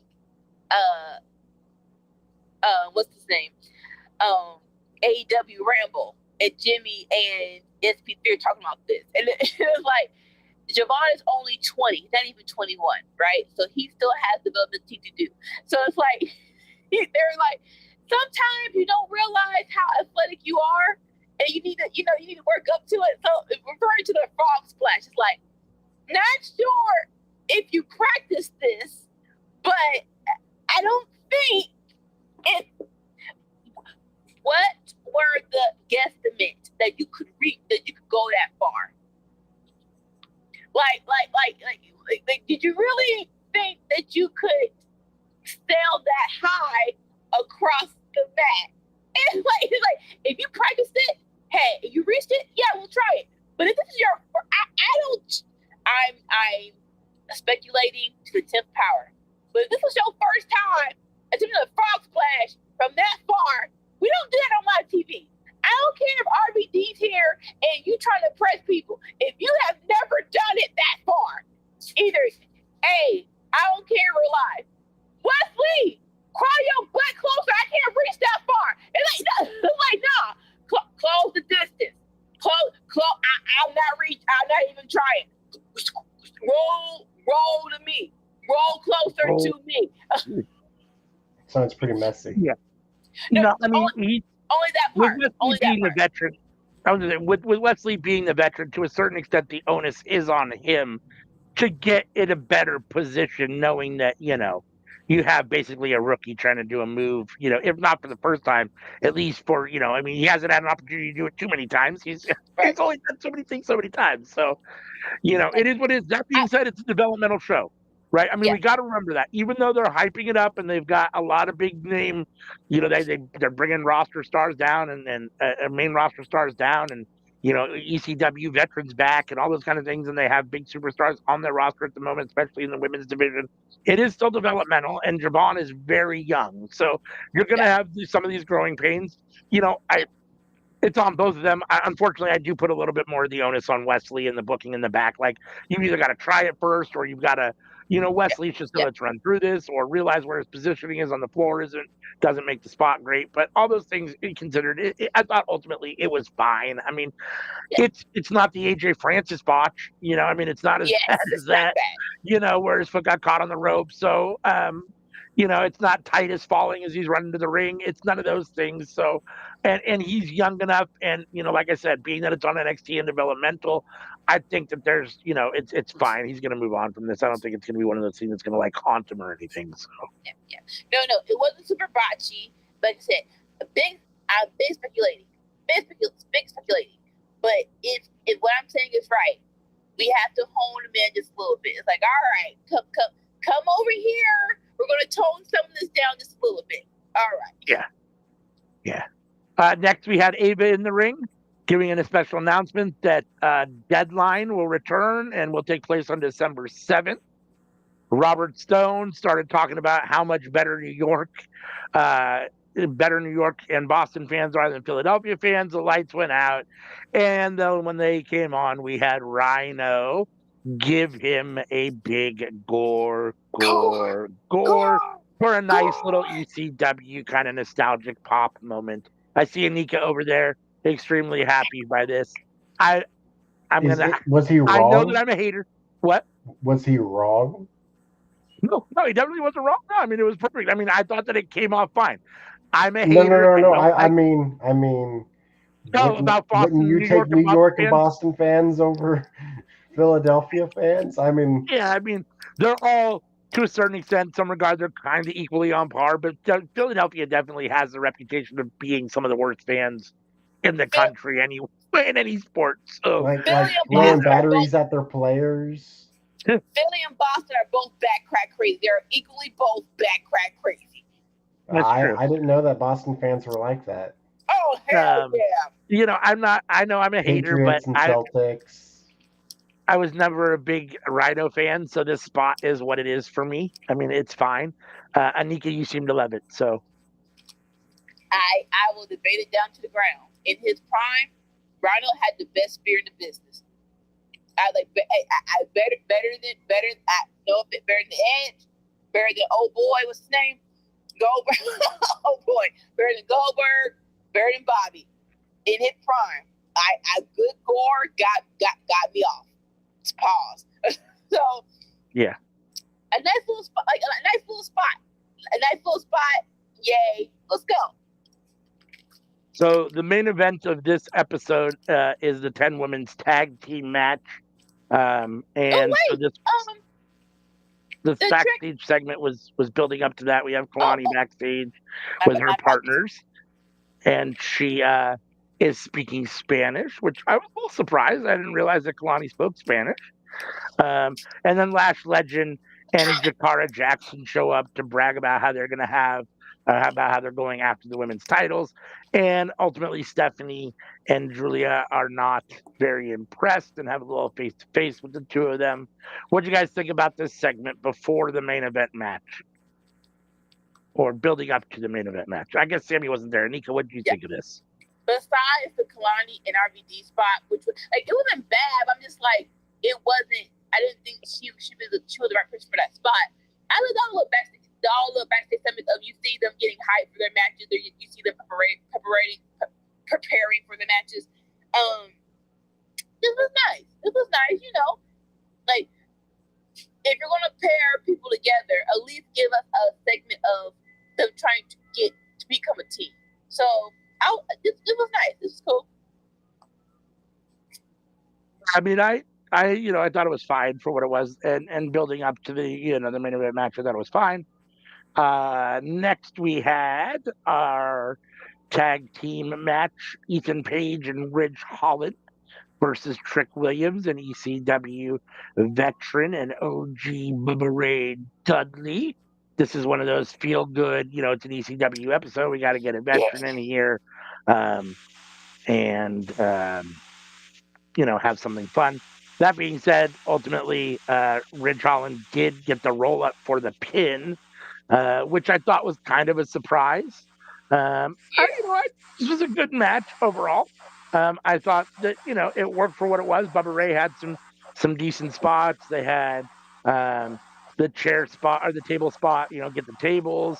I it worked out fine for the most part. I don't know why Ridge Holland gets the win here. That was a little curious to me. If anyone, if you're booking this and you want that side to get the win, I would have thought that Ethan Page would have got the win over Trick. And I guess they're trying to potentially hype up Ridge versus Trick, I suppose. I don't know. I mean, I don't necessarily need to see Page and Trick again, but for me, that felt like the natural if you're going to have somebody on that side win. But I don't understand why, especially when you bring Bubba Ray in for a big spot like this, why you don't have the face team basically get the win here. I thought that was odd to me. So, Nico, what do you think of this? So, I guess that even though this is a big nostalgia show, I guess not all nostalgia actually win. So I guess in that part, I think I agree with you. I think they're going to try to give us Trick versus Ridge for whatever reason. Do y'all, whatever. But yeah, it is kind of weird. Where it's like on one side we're going to push Ridge and give him the pin. On the other side, we're still going to do the table spot. So it's like, I think there's a better way to do this. I guess it depends on how much you trust Bully Ray. I would probably just do Ridge versus Bully and Ridge versus Bully and let Ridge beat Bully. No tag team. You know what I'm saying? And so do it like that and then have Trick come out and help when they try to double team Bully. I think that may be a little bit better in my mind. But either way, I had fun. Devon came with the table. But you can't tell me that's not a good feel good moment. Post match we got them doing the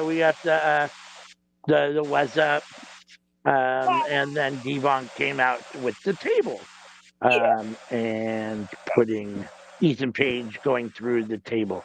Yeah, I mean, I guess if we're getting Ridge Holland as the next challenger and they're going to have a match at Deadline, I suppose it makes a little sense. I don't know that I'm necessarily interested in Ridge versus Trick at all. That doesn't really do anything for me.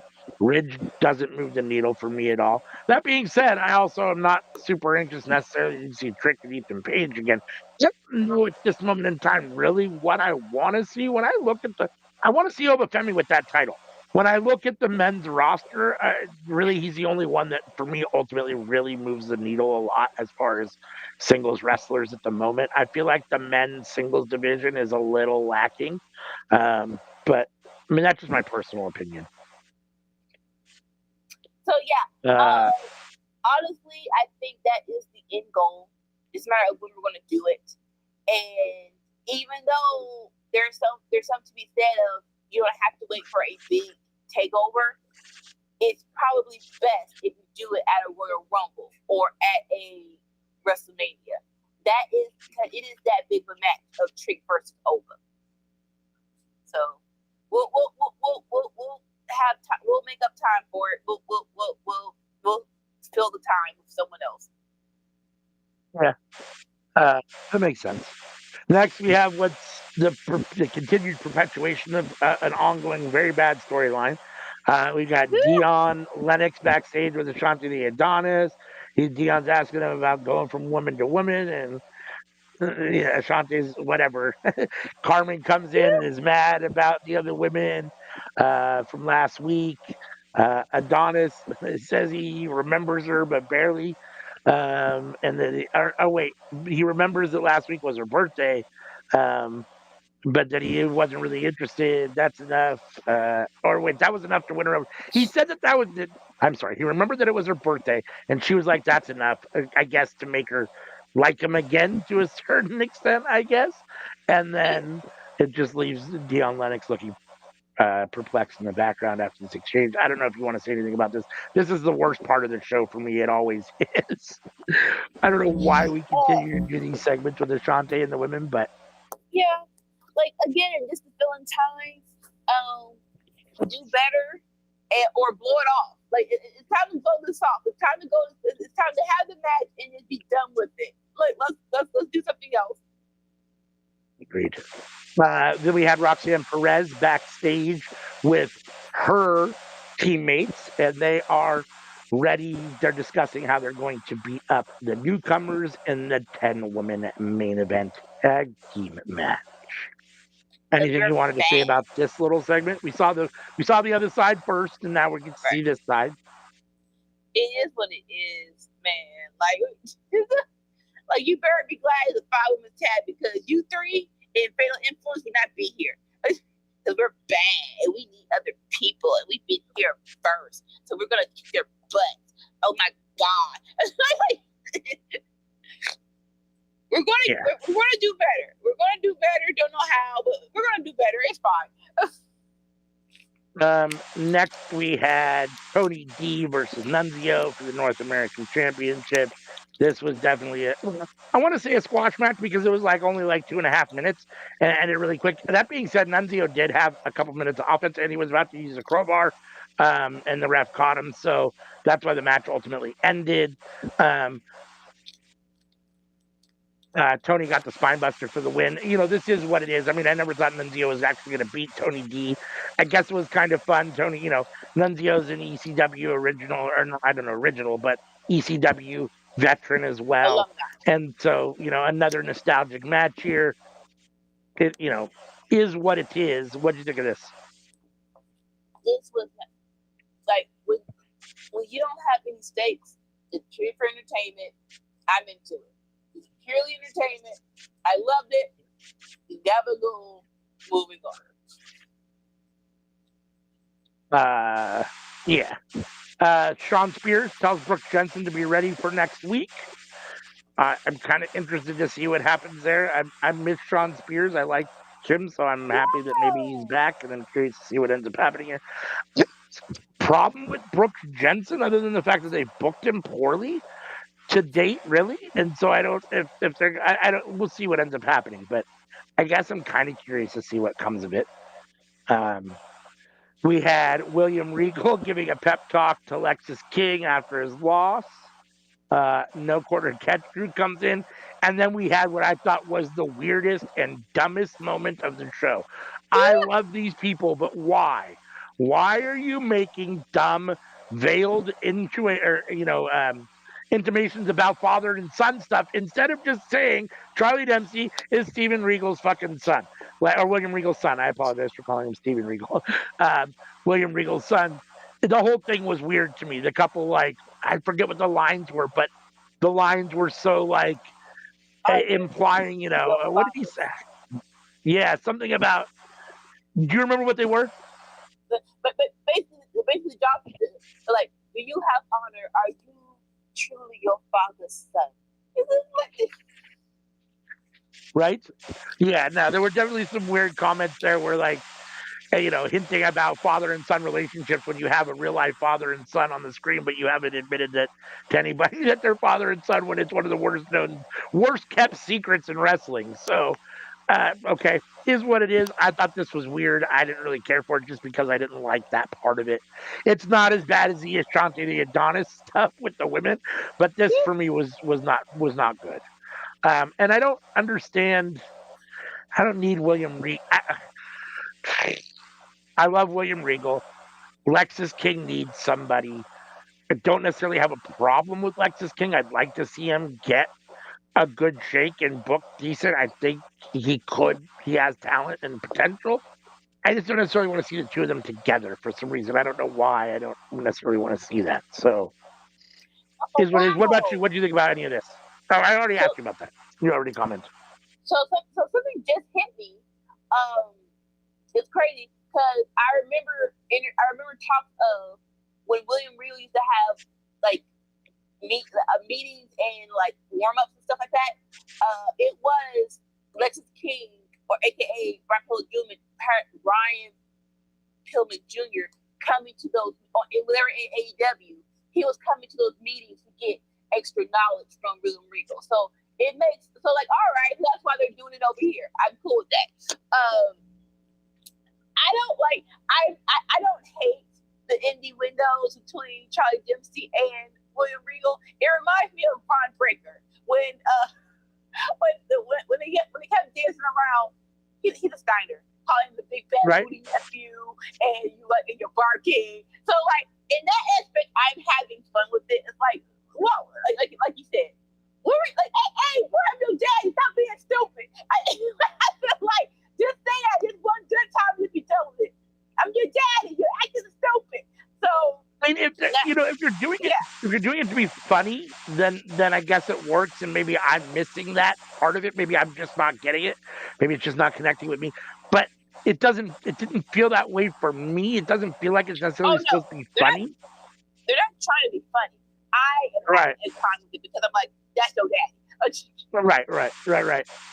But no, I mean, it feels like they're trying to be serious about it. At the same time, it's like, well, then why are you doing this at all? The whole thing is just weird. It legitimately feels like you're breaking the fourth wall, but we already know where the fourth wall is. It looks like this is what they should do every time they do this.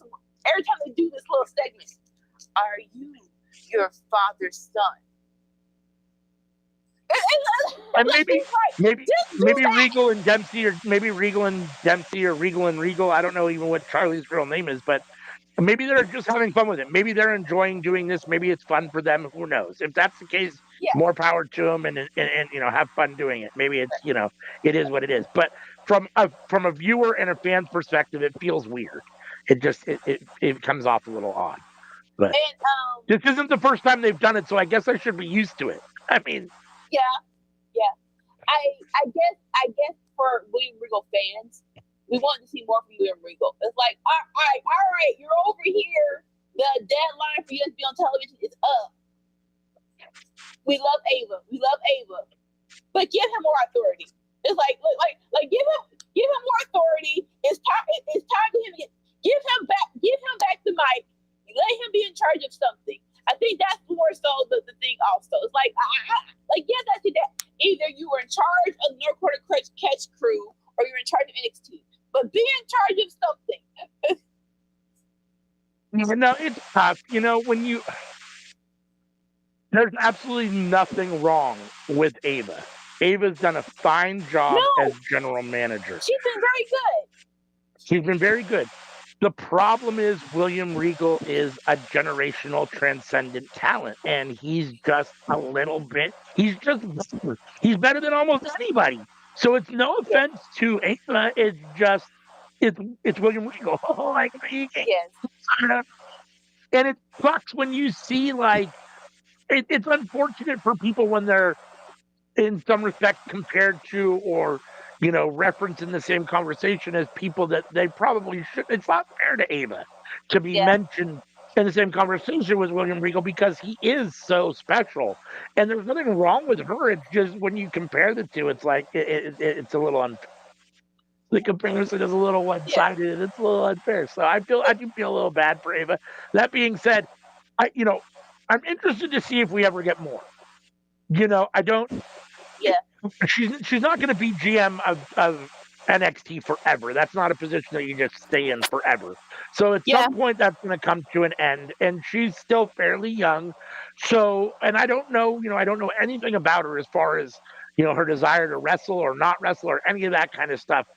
But she clearly wants to be involved in the business for sure. So it'll be interesting to see what happens. I wonder what ends up happening next for her after this. Yeah, like when you were compared to a predecessor that's like an all-time great, like you're trying to compare Drake May to Tom Brady. Like, they were both quarterbacks for the Patriots, but like, come on, you can't do that to Drake May. Right. Yeah. No, I agree. It's putting a lot of undue pressure on Ava. It's not fair. All those things. And I think it does diminish in some respect what a good job she has done, because she has done a good job. I mean, in the scheme of things, I think she's been really good. But I do wonder what her future looks like. What do you think the future holds for Ava Raine? Or Ava, I guess she's going by Ava now. Like, honestly, your dad's in charge, so anything you really want to do. And so, anything you really want to do. And I hope that she knows what she wants to do. You know what I'm saying? Like, this happened. My mind goes back to Brandy Rhodes, where literally, she was actually there to train to be a wrestler.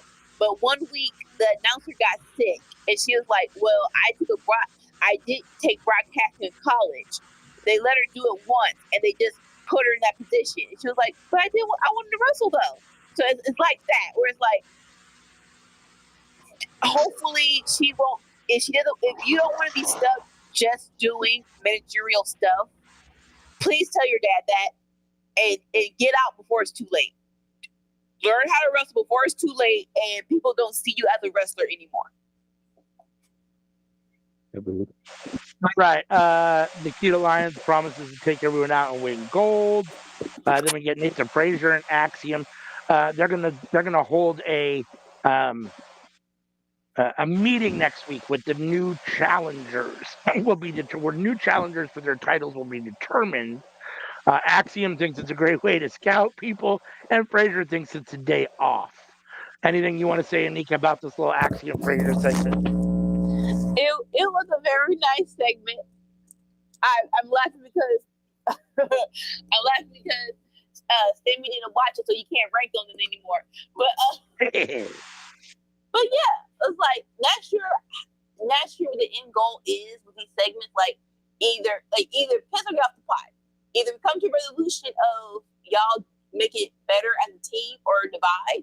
But I'm not here for I'm not ready for it to be over yet. So I'm not mad with the segment. You can still do stuff.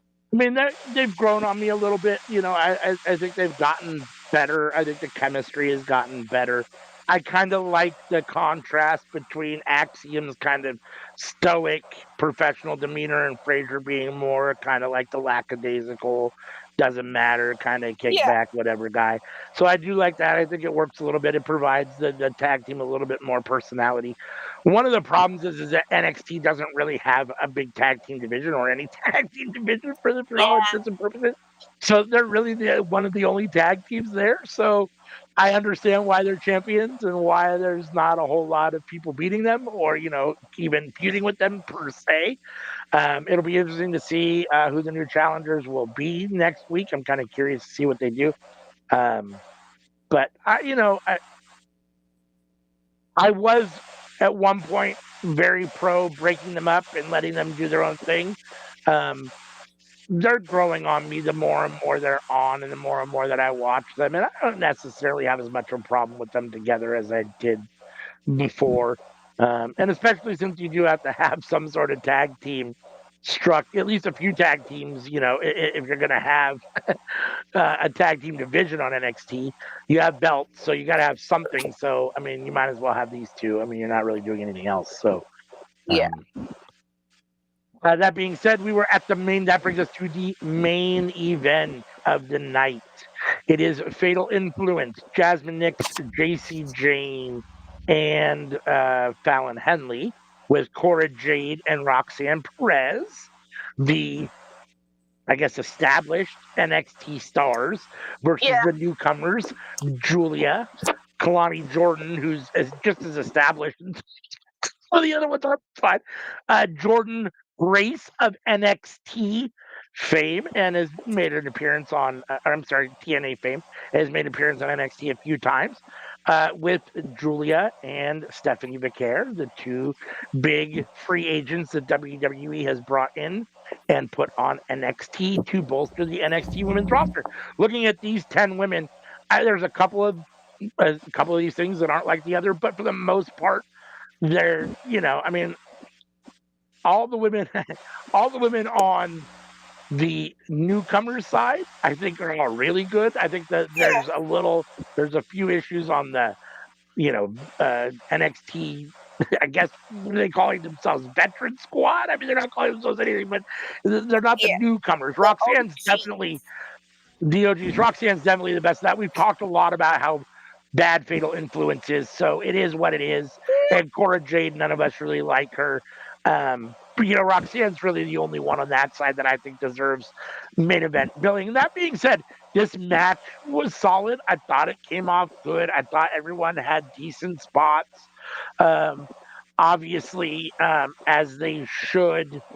The newcomers got the win. I was a little surprised at the outcome with them choosing to have Zarya, the newest of the newcomers, hit the F5 on the champion and get the pin. I was kind of thinking that might be a Julia or Stephanie spot if you're going to actually do that. Yeah. I think it's a very interesting decision to have Roxanne eat the pin at all when you're talking about the teammates on her team. I mean, any one of the three on Fatal Influence could have taken that pin, even Cora Jade. Why Roxanne takes it is a little interesting. It's obviously to prompt this. Zarya is going to challenge Roxanne Perez for the title. I think that's interesting because I thought that would be a Julia or Stephanie spot first, but it is what it is. Zarya looked very strong. It was a good F5. I thought it looked as good as when Brock does it. I mean, the move itself isn't overly impressive to me, so it is what it is. It's all in how the person really falls. And I thought that Roxanne seemed to fall okay and take it pretty well and sell it well. So Zarya did get the pin on Roxanne Perez. The match did go about 15 minutes. Lots of good, solid spots. Some decent, solid wrestling. The newcomers looked really good. What did you think about all this in the main event and the end of the show? So, telling people someone's important is, I don't say tricky, but it is something you have to finesse when dealing with this kind of spots. So case in point, great match. I wholeheartedly agree. This should have been the main event. Great main event.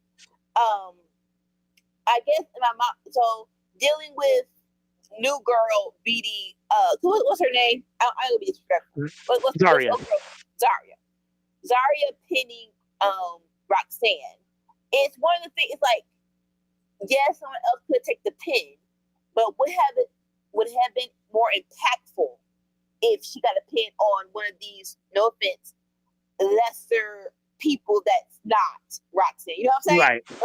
So it's like, she got the pin, but it was on JC Jane, no offense, or it was on Fallon Hilly. Like it does have more of an impact if you do it on the champion, and it's a multi-woman match. So it's not like it wasn't a one-on-one match, you know. So I don't hate that Zarya got the pin on Roxanne.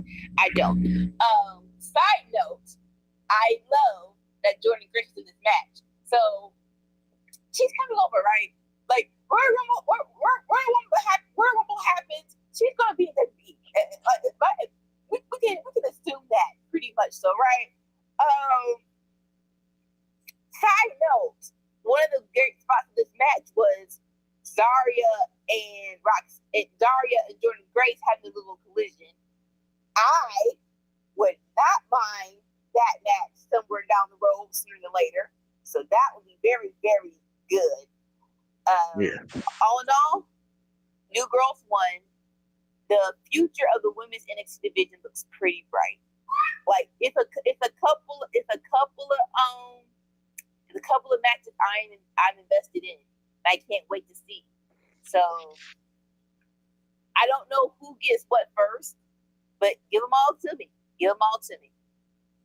I agree. Yeah, no, in the last couple, in the last 2 months with the influx of Julia, Stephanie, and now Zarya, and for whether we like her or not, the return of Cora Jade to a certain extent, the NXT women's division has become very good, very strong. So I thought this was a good representation of that. It'll be very interesting to see. Yeah, like I said before, I did find it interesting that Zarya got the winning spot, not Stephanie or Julia. I don't know if that's an indication that she'll get the first match against Roxanne and Roxanne's going to get that win.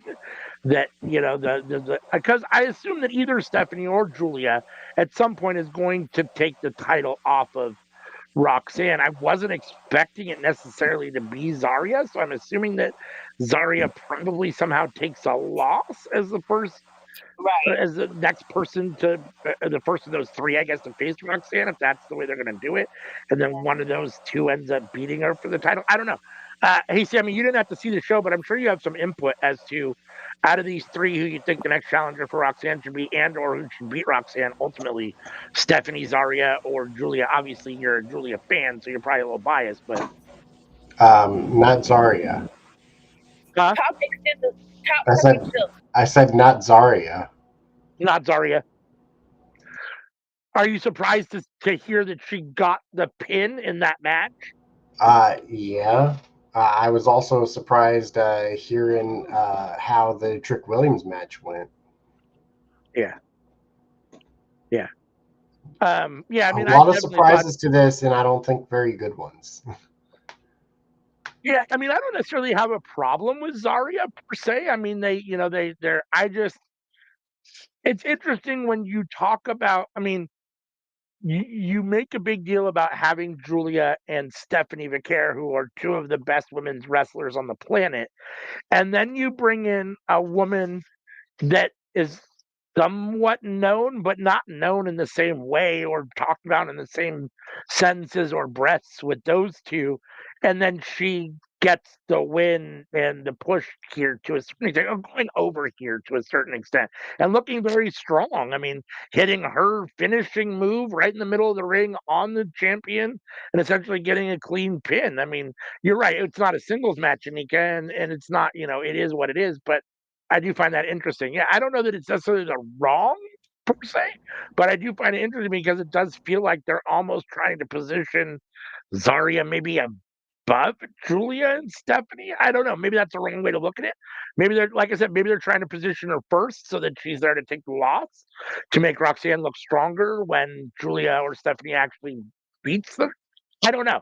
The whole thing just came off a little odd to me, but it is what it is. I thought this was a solid NXT. I really enjoyed it. I thought the matches were good. The wrestling was solid. I enjoyed all the throwbacks to ECW. I thought it came off well, and for me, I'm going to give it the same grade that I gave Raw, which I know makes it hard to pick a winner, but I thought it was a solid B. I mean, I don't really have. There wasn't anything terrible. There wasn't necessarily anything I was like, oh my god, this is amazing. Um, the final match was good, but again, because the OG NXT side, I think was very kind of mid card talent heavy. It did lack a little bit to a certain extent for me, so that's why I'm giving it a solid B. What about you, Um. Anika? What grade are you giving it? So definitely a solid B. Referring to who takes the pin first. The reports are they're not going to rush anything with Zarya, Julia, or Stephanie, and I Okay. agree with that wholeheartedly.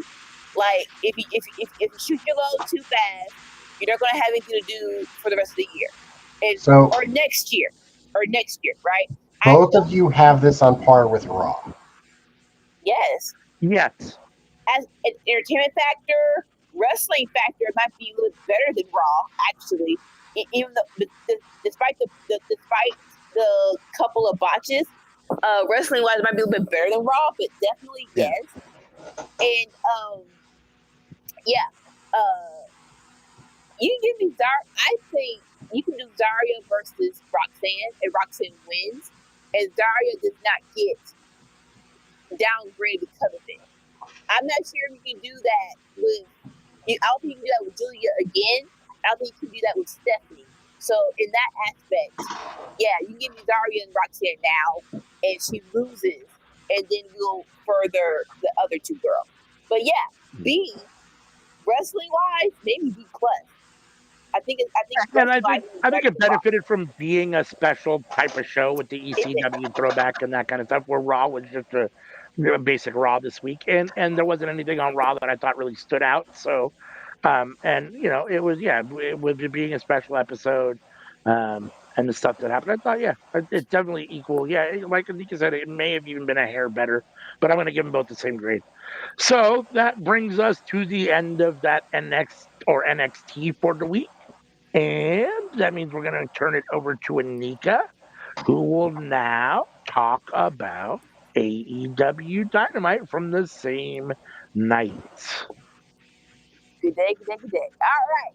So NXT Dynamite from last Wednesday, competing with AEW, but they put up a hell of a fight. The first thing we do is let me please reintroduce myself. The Hurt Syndicate interview in ring. And so we have Bobby Lashley, MVP, and Shelton Benjamin in some fabulous suits. looking like the Hurt Syndicate, being the badass that they are. They looked like $1,000,000. And so they meet Tony Schiavone in the ring. Tony Schiavone was trying to talk to you like MVP was like, they know my name. You love to my name real quick. Bing bang boom. And then MVP took over the mic, basically, hey, this is we here. We here and we ready for y'all. If you get and more so stating the obvious, if you get a Hurt Business card and you accept, great things are gonna happen for you. If you turn us down, who has to go behind. And I love this. I love that. He introduced everybody again. Tony Benjamin, the the the standard of excellence. The almighty Bobby Lashley, which is like oh wow, he actually kept the name from WWE. WWE as a petty and make you sign over your name when it's created. Progress cool. And then comes out Swerve, being mad as hell, and you should be because that's behind what Bobby. We have refs and officials trying to stop him because he's crazy. He don't have a chain, so he's a little bit dangerous. I mean, it's still 3-on-1, but you have a chain, so whatever. But Swerve has the mic. Simply put, Bobby, me and you, full gear. And then MVP says, see you there, kid. And so it's official, I guess. Not sure if it's going to be Bobby's first match, but his first review match will be against Swerve at full gear. Loved all of this. What do you guys think? I didn't see last week's episode of Dynamite. I just didn't get around to watching it, and since we didn't do a winner's circle, it just didn't. So I'm assuming that that's when Bobby made his debut because he came out tonight just like I belong here. I was like, yeah. shit, Bobby's here. So yeah, last week it was Swerve versus Shelton. Great match. Swerve won. Then you have after Swerve wins, you see MVP on the phone. The lights go dark, and then Bobby Lashley comes out and beats up Swerve. And then MVP says, "Guess who's back in business?" And it was great. It was really great. I'm here for all of this. I mean, I like Bobby. I love Swerve.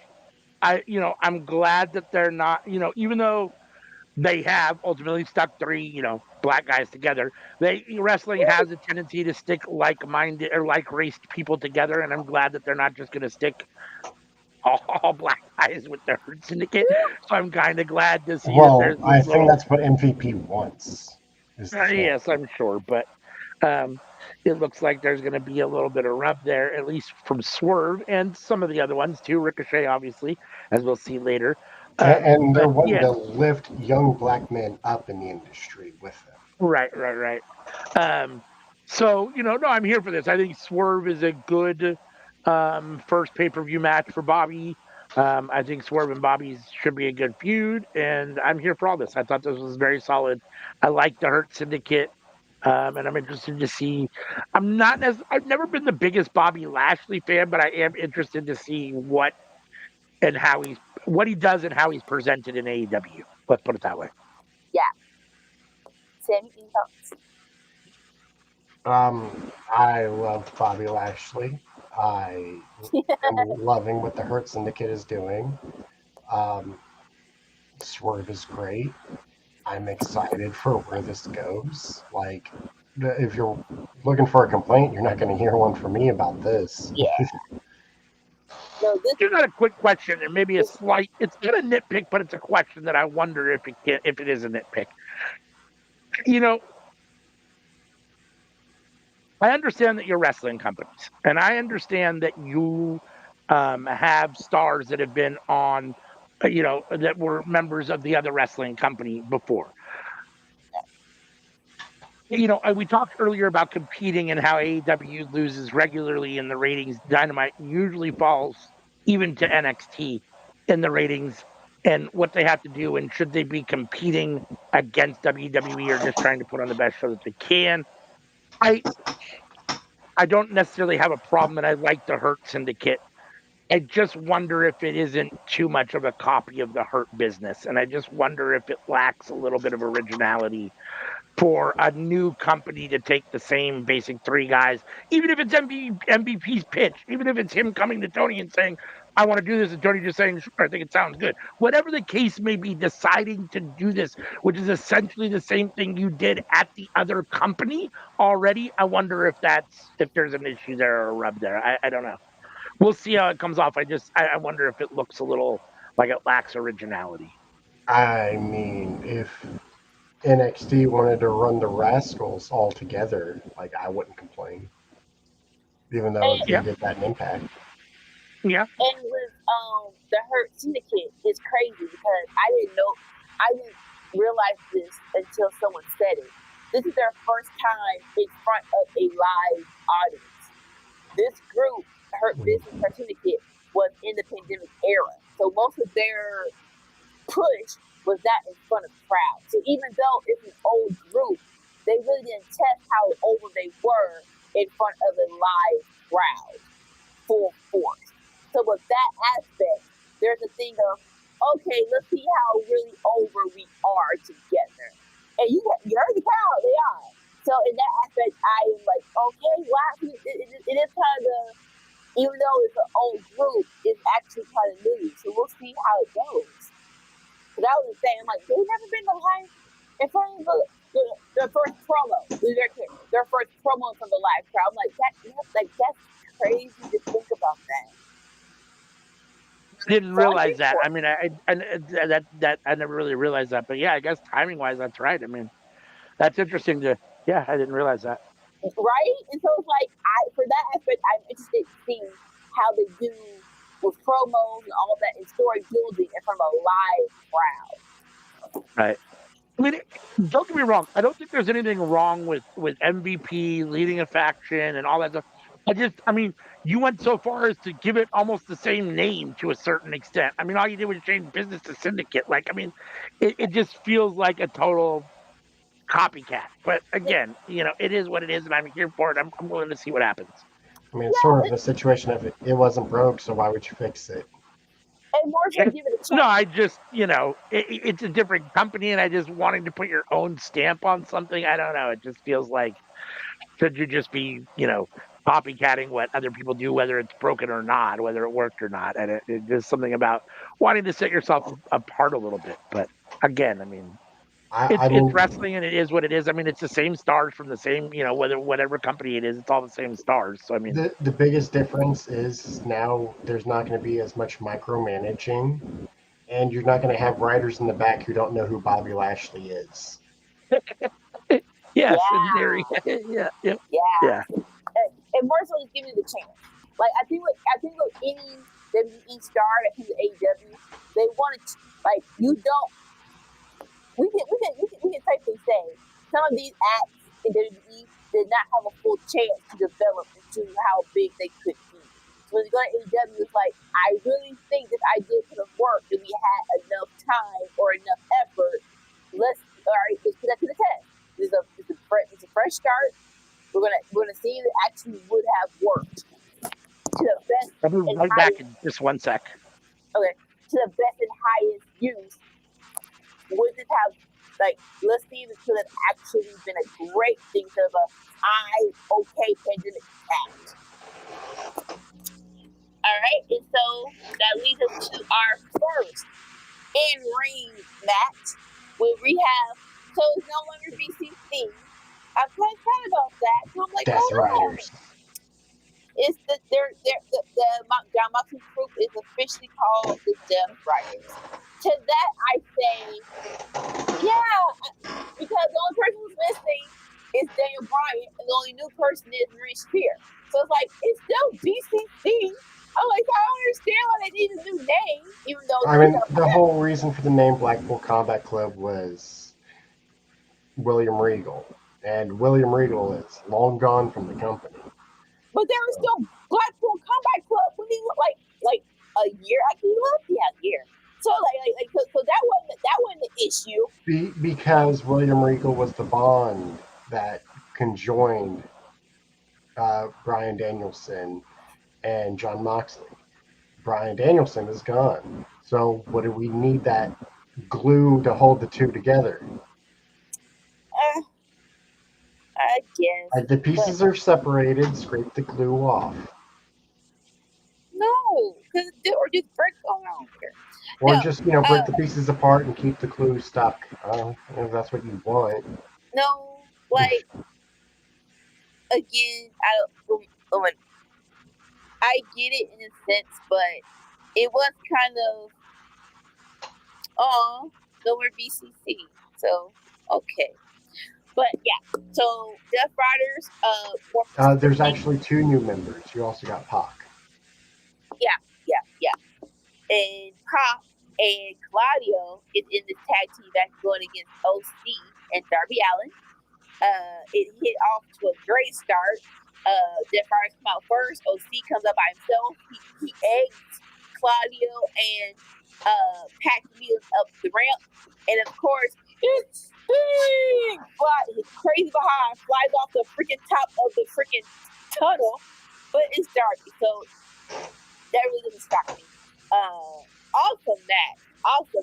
It's one of the things where you don't think it wouldn't work, but Darby and OC and the tag team worked very, very well. I love one little combo combination where we did OC did a Slumdog Millionaire and held on to I think Claudia or Pat, and Darby went to a red eye.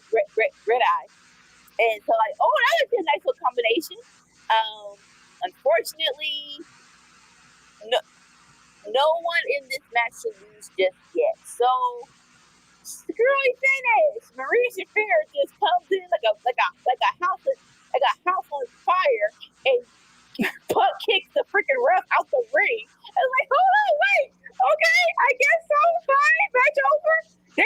Then here comes Jon Moxley about to basically choke the life out of OC. Yeah, OC. So craziness ensues. I believe other people come running down for all the shenanigans, but all in all, the match got thrown out. Boo!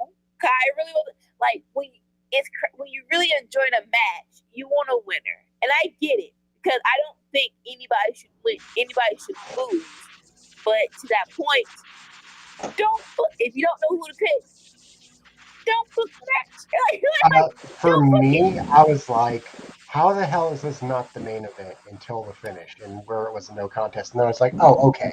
I see how you weren't going to show up. But other than that, if there was a finish to this, like, this should have been the main event. Like, sometimes you have to put your big boy pants on and say, you have to lose. If you go to the point of, all right, we're going to have this match, someone has to win. We're going to have this match. You have to go further and say who's going to win the match. But the ending was fine, even though it got thrown out. I did love the craziness of the Death Riders are here. We gotta fight them. I did love that. So all in all, besides the ending, a very entertaining match. You guys thoughts? I mean, this is on par for what BCC is doing at the moment, right? I mean, again, it's another match with shenanigans and interference, which it is what it is. Not a clean match, but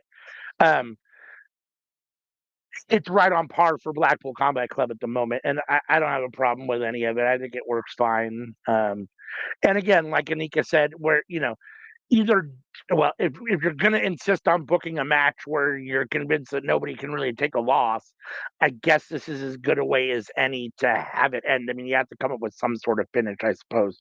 And I guess this is whatever. But this is the chaos that BCC is wreaking at the moment. I'm not sure when they became Moxley's Death Riders. They mentioned that like 4 or 5 times. They were clearly trying to hammer home that point. At least in my opinion, that's what it felt like. So I don't, I clearly Which now I think is good because it's a new name for the group and everything, rebranding, try to hammer into the audience so that way the audience remembers. Like, Is that what it is? They're no longer the Blackpool Combat Club. They're now yeah, they're no longer the Blackpool Combat Club. Okay, so now they're the Death Riders. Yeah, which Okay, like I hope they don't do that next week, but for this week, it made sense to do that to me. Yeah, and I mean I don't have a problem with that. I mean they need to do something to, I guess, rebrand themselves and separate themselves from what they were before. And Death Riders is a fine name. Clearly, there's a hierarchy where there wasn't supposedly in BCC, right? In BCC, we're all kind of created equal. Iron sharpens iron. There's no real leaders. We're all kind of, but clearly with this Death Rider squad, Moxley is at the top of the pinnacle, and everyone else is a sort of a Moxley minion, which is fine. I mean, again, he still keeps referring to someone pulling his strings too, or someone at least, I guess bankrolling or some sort of benefactor of the group of some sort. We'll end up seeing what it becomes of that ultimately. But I mean, this is right on par for the chaos that they've been doing. So I mean, it's fine. Yeah, it's fine. So match is over. Go backstage. We need a John Moxley promo. So it's Steve Borden. It was Steve Borden all along. He's pulling the strings. So Moxley grabs Judah and is like, look at here. OC, you does not owe you anything. Being nice to someone does not owe you loyalty. Having a cause gives you loyalty. And he is not, and so he is my instrument of destruction. Like, hold up, wait. So he doesn't owe OC something, but he owes you something. But you're Moxley, it's fine. All right. And then he pushes OC out the way. He's like, Darby, I'm so disappointed in you. I had high hopes for you, but don't worry about it. I'm gonna warn you. You're gonna have to stop pretending to be something. What's the words? I'm gonna paraphrase, but like you're gonna have to stop pretending to be the person you think you are. I love you. I'm here for the cause. I am here for the cause. John Moxley, I am here. I am with the Death Riders. I don't know what the cause is, but tell me where to go. Tell me where to go. I'm gonna go with you. So how do you like with this little backstage about John Moxley promo? I mean, Moxley's in his bag at the moment. He's doing, he's killing it for the most part. If I'm Wheeler Yuta, I'm not overly happy with being thrown around and treated like, I don't even know. But yeah, like the redheaded stepchild to a certain extent. So there is that. And I'm assuming that that's too, what ultimately is going to be the downfall of the Death Riders at some point when it happens is that Moxley's too extreme on these guys, and these guys are going to get tired of taking it, and somebody's going to turn on Moxley at some point. It'll probably be Wheeler Yuta because he's going to end up taking the brunt of most of Moxley's, tough love. So we'll end up seeing, but you can see that they're kind of laying that foundation already with Moxley being kind of the super controlling, hyper aggressive leader of this group. So, but I mean, again, Moxley's in his bag. Great promo. Moxley sounds good as always, and I thought it came off fine. Yeah.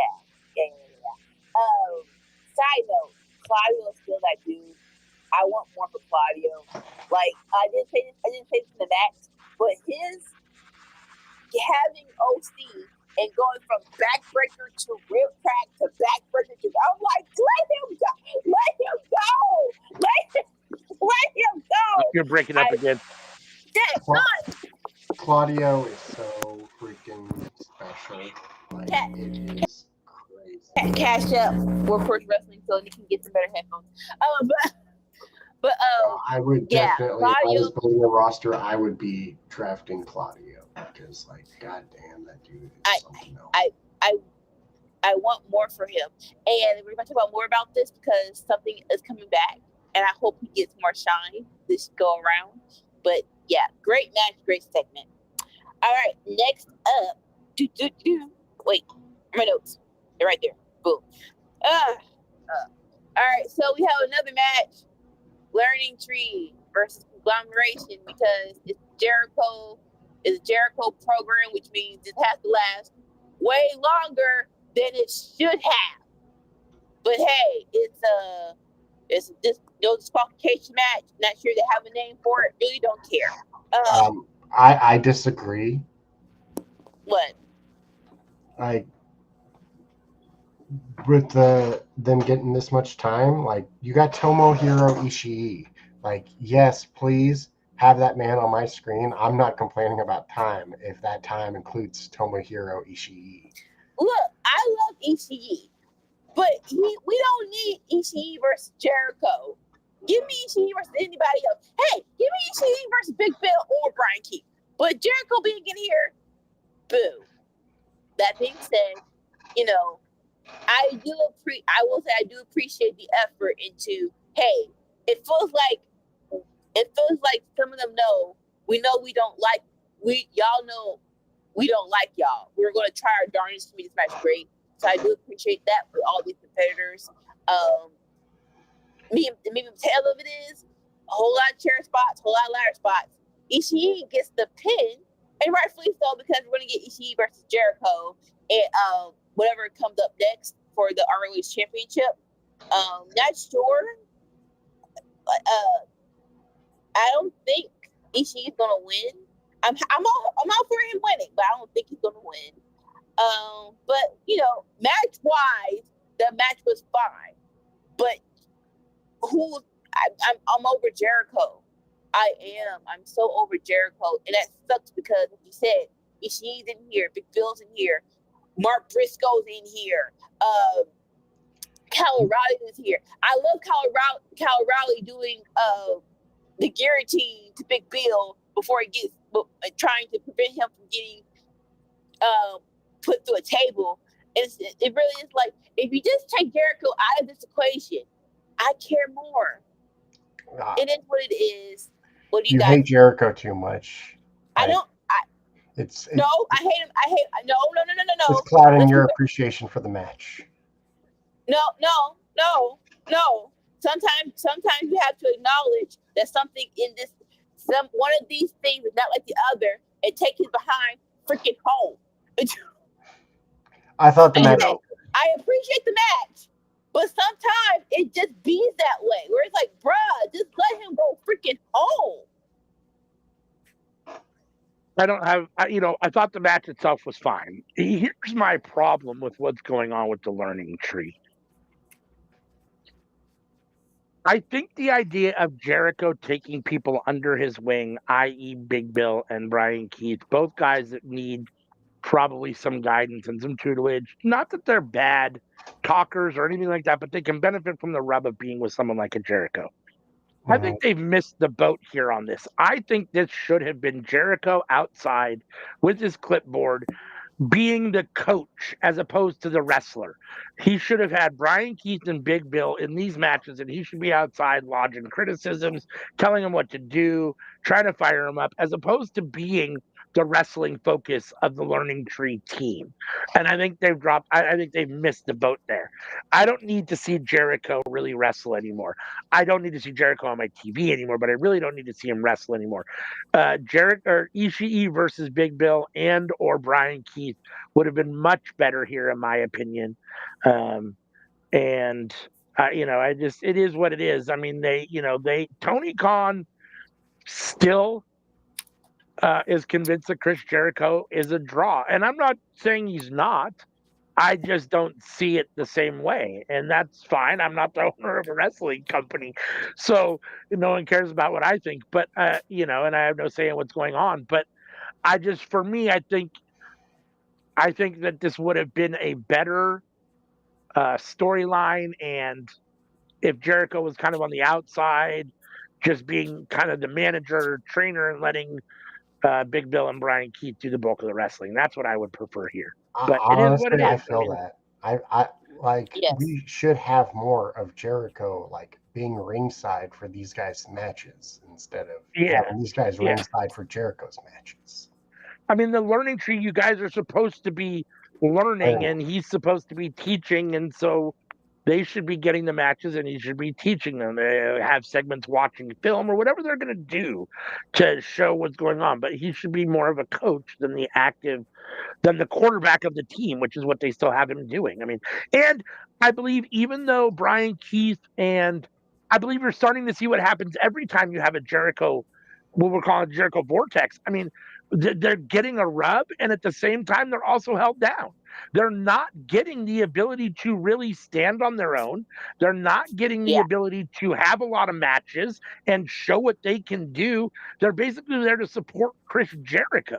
And at this point, he doesn't need that anymore. These guys need to be in the matches and have those moments to be able to continue to grow and develop and become what they're going to become. Jericho's already there. We know what he is. He's over the hill. He's already been what he is. I mean, this is his 100th reinvention of himself. Now we have whatever he is, whatever 9 is in Spanish. I'm drawing a blank on it at the moment. But, as far as the nueve now, it's like, it's too much. Just if you have to have him on TV, let him be obnoxious Coach Jericho, but give the guys that are actually there that are supposed to be learning and taking the reps and growing, have those moments. I mean, I think they're getting overshadowed now, and they're suffering from being in the Jericho vortex at this point, because neither of them is really getting any time to show what they can really do. Yeah. Wholeheartedly agree. It'd be nice if we had. It'd be nice if we know what the end game is. Like if the end game is Brian Keith and Big Bill win the tag team titles, or like it feels like this is just a never-ending Jericho. This needs to be on TV, and right. I don't like that. I agree. All right. So next up, commercial break, we have Adam Cole versus Malachi Black. It's like we're about to boom. This was so people have been on the fence about this match. I like this match. The crowd weren't hyped for the whole thing, but they were hyping up for me to where they did, sometimes the crowd sucks the life out of a match and I can't watch it with the same veracity. They didn't do that. So this was a good match in my opinion. Two great talents. Great talent. NXT classic NXT Black and Gold. You can't argue with them. Few people from NXT Black and Gold were like, they're not good, but they definitely fit the category of top 10 in my opinion. So again, a great back and forth. Malachi Black hits the black mask. Adam Cole kicks out. The crowd boos. I'm not sure what's going on here, but hey, hey, you're the crowd. Tell us who you feel and what you think. They still go back and forth. The ending, Malachi Black sits crosslegs and say, just finish it. Adam Cole delivers the boom. 1, 2, 3. Adam Cole his second win. One more win left to go against MJF. I'm going to do the whole segment where, so after the match, Malachi Black and Adam Cole hug. Malachi Black goes up the ramp. Adam Cole gets on the mic and he says, that man right there probably has given me probably one of my best matches in my career. Clap, clap, clap. He, and then he's like, all right, back to business. Oh, Matt. One more match down, and I get to face you at Full Gear. And alongside me, Roddy Strong is doing the same thing. He has one more match left to win. Face you at Full Gear. But what happens? Wait, we're gonna put what happens if we both win our match? Triple threat at Full Gear. All right, good to go. Roddy has 2. He has 2 more matches down. Roddy had 2 at that time. Yes. Yeah. So that's what I said. If each one of them win one more match, triple threat. No. It's one more match for Adam Cole. And Roddy has to win 2 more matches. Yes. All right, cool. Either way, if they both get 3, triple threat at Full Gear. Then they show a clip of MJF panicking in his little room or wherever that he is. We know where he is, but at kayfabe in Dynamite history, he's just somewhere at his house getting gets panicky. He puts the wine down. He makes a phone call. I'll tell y'all later who the phone call's for. But how y'all feel about this match? More importantly, the ending of the match, because there's some people are like, "Oh, this is Malachi Black send off." I'll say real quick. I'm not going to ding the fans in speculating because that was a whole lot of for ending of the match. More so not more so delivering the boom while he hits crossleg, but more so Adam Cole and Malachi hugging, and Adam Cole is saying these words to Malachi Black. In my opinion, this is how it looks to me. It looks like Adam Cole got back to his break and said to himself, "Hey, why isn't House of Black doing more? Let me give them this rub." And unbeknownst to Adam Cole, it's like, "Sir, no offense, you did have a great program with MJF, but we have to repeat your behind up too. So you're so like before You're breaking up again. Huh? You're breaking up again. That good. If this don't work, I'm gonna move to my phone. But yeah, it feels, but it more so it's like Adam Cole. We have to reheat your behind up first before you give anybody else the rub. But other people saw it as the finale of Malachi Black at AEW. To squash our rumors, Malachi Black got on Instagram and said, "I'm not retiring, not leaving, I'm still here." But what are y'all thoughts on the whole match and the ending and whatnot? I thought it was good. The way that I saw it was that like Malachi Black was like, "I like this dude. I'm going to do him a solid. I'm gonna let him have this one." That's the way it came off to me. The whole thing to me is kind of odd. I was not familiar with Tommy End before he came to WWE as Aleister Black. And just watching him as both Aleister Black and Malachi Black, I'm underwhelmed. He's fine. There's nothing wrong. He's great. I'm underwhelmed with the booking they continually give him with what I feel like is a disconnect from what I see as an extremely talented guy to where he seems to get placed and what he gets stuck with a lot of the times.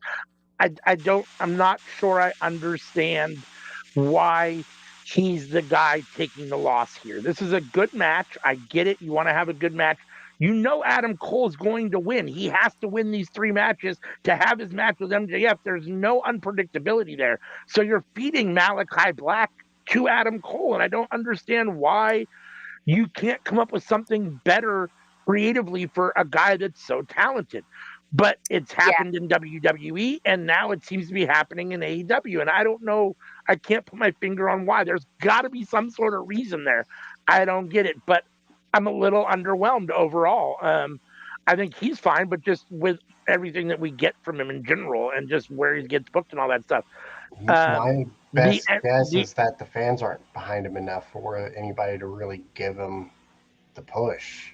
Yeah, which is odd. I mean, I guess. I mean, it is what it is. I mean, I don't know. I mean, feels like when he's around, the crowd likes him, and at the same time, clearly, they're not doing enough to make the powers of B feel like he's the guy to be pushing to a higher level. I mean, I don't, the ending, first of all, why you shove your hand away and then hug him? Shove his hand away and then hug him. Like it's like the whole thing was kind of odd, and the hugging. If you're not leaving AEW, Malachi Black, why are we having a hugging moment in the ring? House of Black is not a feel good faction. They're supposed to be dark and ominous and brooding and mean and angry, and this lifts that cloak to a certain extent. It makes him look I don't want to say soft. There's no weakness in hugging another man or giving props to a part, but it's just not fitting for the House of Black. That doesn't ring true for that character, and especially not if you're not leaving. Why? I mean, it just doesn't make sense. It feels out of place. It feels like bad kayfabe decisions, bad booking decisions. So, it is what it is. Adam Cole's back. He needed to get a win, I guess. Obviously, because he's got to get the 3 wins to face MJF. I didn't think the match itself, although it was fine, I did think you can tell Adam Cole is still getting his legs underneath him. it wasn't perfect at moments. It wasn't necessarily your traditional kind of Adam Cole performance, I thought at times. But that being said, you should be given a little bit of leeway. He was gone for a long time, and he's coming back from injury. So, but overall, I thought it was fine. For what it Yeah. is. I mean, I'm excited. I I think I'm a little more excited for the idea of a triple threat than I am for just MJF versus Cole, just because I love Roddy so much. That's not to take anything away from how much I like MJF or Adam Cole, but I just think it just adds a little bit more excitement to it. So I think that the triple threat is where I'm leaning towards. So I hope that's what they decide to ultimately do. Um, but at the same time, it's probably just an excuse for it to ultimately be a 2-on-1 match, right? So the two of them are just going to beat up on MJF, which could be boring and unexciting. So who knows? Maybe I'm asking for the wrong thing, but I guess we'll ultimately see what we get. No, I think if they add Roddy Strong to this equation, that hopefully it'll give us a little bit of special je ne sais quoi. Because no offense, I was all here for them dropping Adam Cole versus MJF. I was here for let's not go back to this feud and let's start something different. But y'all chose to return to this for whatever reason, and you do have to make it somewhat different and special than last year. So if that's why you're still included, then please do so. Wouldn't MJF just make the last match Adam Cole versus Roderick Strong? Right? I don't know. I felt like But so. All right, so I'll go to the next segment that is involved in this. We have Don Callis backstage with whoever, and a big tall security guard looking man gives gives Don Callis an envelope and basically a voicemail, and it's MJF, and it says, "Hey, Don Callis, I need you to help me take care of a certain baby. Here's some money for you if you do it right." Blah blah blah. So basically, Adam Cole is next fight is either Takeshita or people automatically think it's Takeshita, but it could be either Takeshita or Kyle Fletcher. Not knowing, I think I'm not sure they announced anything. That's just me. It's but as of right now, Adam Cole's third match will be someone from the Don Callis family. Don Callis smiles and scurries away. I love this segment because it feels like if you're gonna call anybody, call Don Callis to solve this problem. So I do love. I prefer it's Takeshita because Takeshita needs more TV time because he's awesome. But I don't mind Kyle Fletcher because I don't want Takeshita to lose. So there's that. But what do you guys think? I'd rather see Kyle Fletcher take the L than Takeshita if that's the way that they're going to ultimately go. I mean,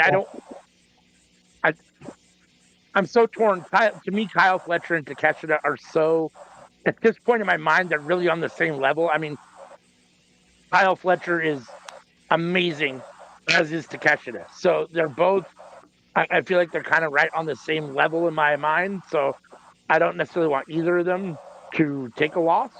A match against both of them would be amazing with Adam Cole. Adam Cole versus either of them would be amazing. And you got to have strong wins along the line to make, to hype up and build Adam Cole up to the match with MJF, I guess. But that's beating some serious opponents along the way. I mean, if he then takes a win over Takeshita and or Kyle Fletcher, like those are some big wins. I mean, you beat Malachi Black, and so it's like, okay. I mean, it is what it is, but it's making Adam Cole look very strong, which is fine. I mean, but I mean, at the same time, not saying it hurts the other guys, but these are other guys that you've also booked to look very strong. So it's weird to put guys that have been booked very strong and kind of put over and push to all be kind of ultimately maybe facing each other, and someone's got to take a loss. So I'm not sure how you decide that. I don't know how you decide whether it's Fletcher or Takeshita, if that's the way you're going, which it does look like, and I don't know how you decide which one is better to take a loss. I think Kyle Fletcher is, but I don't know. That's a tough question. That's tough book in there. I don't know. Sammy, you were going to say something. I think I might have cut you off. I forget. Huh? Did I forget? But it's cool. All right. So next up, we have a Hangman interview with Renee Paquette. Oh, wait. Yeah, I do have something else to say. bring it back. Okay, go ahead. Anika, did you mention Ricochet with the Hurt Syndicate backstage? Not yet. Oh, I thought that had already happened at this point in the show. I'll say it. I'll say it though. Oh, okay. Okay. Honestly, I don't remember exactly what things happened, so I don't remember when it happened, but I do remember that segment, but I don't remember when it happened. And like the doghouse thing is like why are we putting stuff like no we're talking about that now. We're talking about it now, so we'll get over it. But while you say it, all right, we'll bring it up now. Sorry, green. Ricochet is a backstage interview, and You're breaking up. Is okay. So tonight's main event is Ricochet with a partner of his choosing versus Takeshita and Kyle Fletcher. And so he's like, "Hey, I already have my pick. It's not going to be someone from the Hurt Syndicate. We cool, but he has not denied the Hurt Syndicate's offer just yet, but he has not said yes either. And then here comes the Hurt Syndicate, like some freaking hyenas, just swirling around Ricochet, and he like nice dude, just touching them inappropriately. But I'm sorry, don't be touching me on my shoulder. Don't be fixing my tie. It'd be cool like that, right? So it's like very intimidating stuff. Then they walk off. So Hurt Syndicate definitely want Ricochet in the group. I'm not sure how I feel about Ricochet being with Hurt Syndicate just yet. I'm not opposed to it, but more so like how would that look? Even though Ricochet's wearing suits, I don't see him having the same vibe with Hurt Syndicate. That's just me. But I would like to point out that the Hurt Business originally went to recruit Ricochet, and Ricochet turned them down, and they beat him up for it. Yes. Now, are we going to have repeated history? Yes or no? I'm not sure. But I don't see it. Maybe it's just me, but I don't see him being in the group. But what do you guys think? I don't think Ricochet should be in the group either. I mean, I don't necessarily need the Hurt Syndicate to be, 85,000 people. Maybe one or two more people, and then that's probably enough. 4 or 5 people, I would think. And I don't need Ricochet to be one of them. They need to have some people to feud with, and Ricochet seems to be fine as far as someone to feud with. It's repeating history. I will say that 4 or 5 people, yes, but also MVP's not going to wrestle, to my knowledge. Right. So right now the group really only has 2. Correct. No, I mean, I think again, it brings me back in my head, just running back questions of originality. This is the same thing that you did with Ricochet with the Hurt Business in WWE. They're basically doing the same kind of storyline here in AEW. So it is what it is. I'm wondering if it isn't one of those moments where Tony wants to feel like, oh, I can do this better than they did it. Maybe I don't know if that's what he's thinking in his head. I have no idea what's going on in his head, but at the same time, I don't have a problem with it. I mean, it's ultimately fine. I mean, it is what it is. It is what it is. It's ultimately fine. Like, as long as people get pushed where they want to be pushed. Oh, I can't hear you now, or you're breaking up again. Sorry.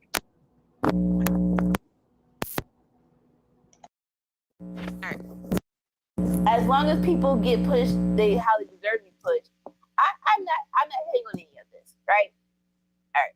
So our next segment we have Hangman Adam Page backstage with Renee Paquette, and I love this dynamic because you're like I don't think they'll ever get along. But I don't want them to get along though. I want Hangman and Renee Paquette interviews to be just as awkward as they were the first time. Basically talking about how the match was to him and Jay White, and unbeknownst to him, a brawl ensues, which I'm all here for. So him and Jay White brawl to the ramp. Adam Heyman Page? Heyman Adam Page. Lord have mercy. Heyman tries to get a chair and attack Jay White, but here comes Juice Robinson, the careful, the beautiful character that he is, snatches the chair away, and Jay White gets the upper hand, and Heyman limps away because he is still hurt from the leg injury. And then Jay White gets on the mic and he's like, "Look, I don't understand. Look, I'm not sure how it's gonna go. How you think it's gonna go? But how this is gonna go is I'm going to beat you up. I'm going to win." And it's like, how can you? I'm not sure if he made this. He made this. What he said, I love what he said. He's like, "How are you gonna leave me in the past when I'm already ahead of you?" I'm like, that was good. I love that so much. So what do y'all think about this segment? I love the brawl. I love this. I love both promos. If y'all remember anything from it that I have missed, please enlighten me. But I loved all of this. But what do y'all think? Jim, you want to go first, or you want me to go first? I like Jay White and Hangman Page, so I'm here for it. I think it's going to be a very good match at Full Gear. I think they're doing a good job of continuing to push the match at Full Gear and build towards that. So I'm here for it. I thought this came off well. I don't have a problem with it in any way. And I thought it was a solid segment for Dynamite. Yeah, I really enjoyed it myself. Hangman Page is a cornerstone to AEW, and Jay White is, in my opinion, one of the best wrestlers in the world. So, I'm all here for it. Take my money. All right. Yes. Do I have an echo? No. Yeah. All right. We're back in bit. Okay. And you sound much better. Now we can actually hear you clearly. And before, even when you weren't breaking out, you sounded kind of like you were in a tunnel. So yeah. So I switched to my phone. I'm okay. Black Friday's coming, so I'll be more equipped. It's fine. All right. So next up, one moment here. We have a backstage interview with Statlander, but it really didn't get anywhere because here comes a huge SUV trying to hit Statlander, and surprise, surprise, it's Mercedes Moné and Camille. Camille's the one in the driver's seat. Again, did not unalive Statlander, so Mercedes is mad. He's like, "How you not miss her? She's right there," which was so dumb. It's so dumb. They're like, "Fine, just get out." So they try to get out, attack Statlander. Statlander, I guess, has enough time to recuperate, gets the upper hand, smashes Camille's hand in the car, and and what's the name? And gives a Uranagi to Mercedes on the hood of the car. And then here comes officials to break them all up. But I'm like, so we're trying to build this match. I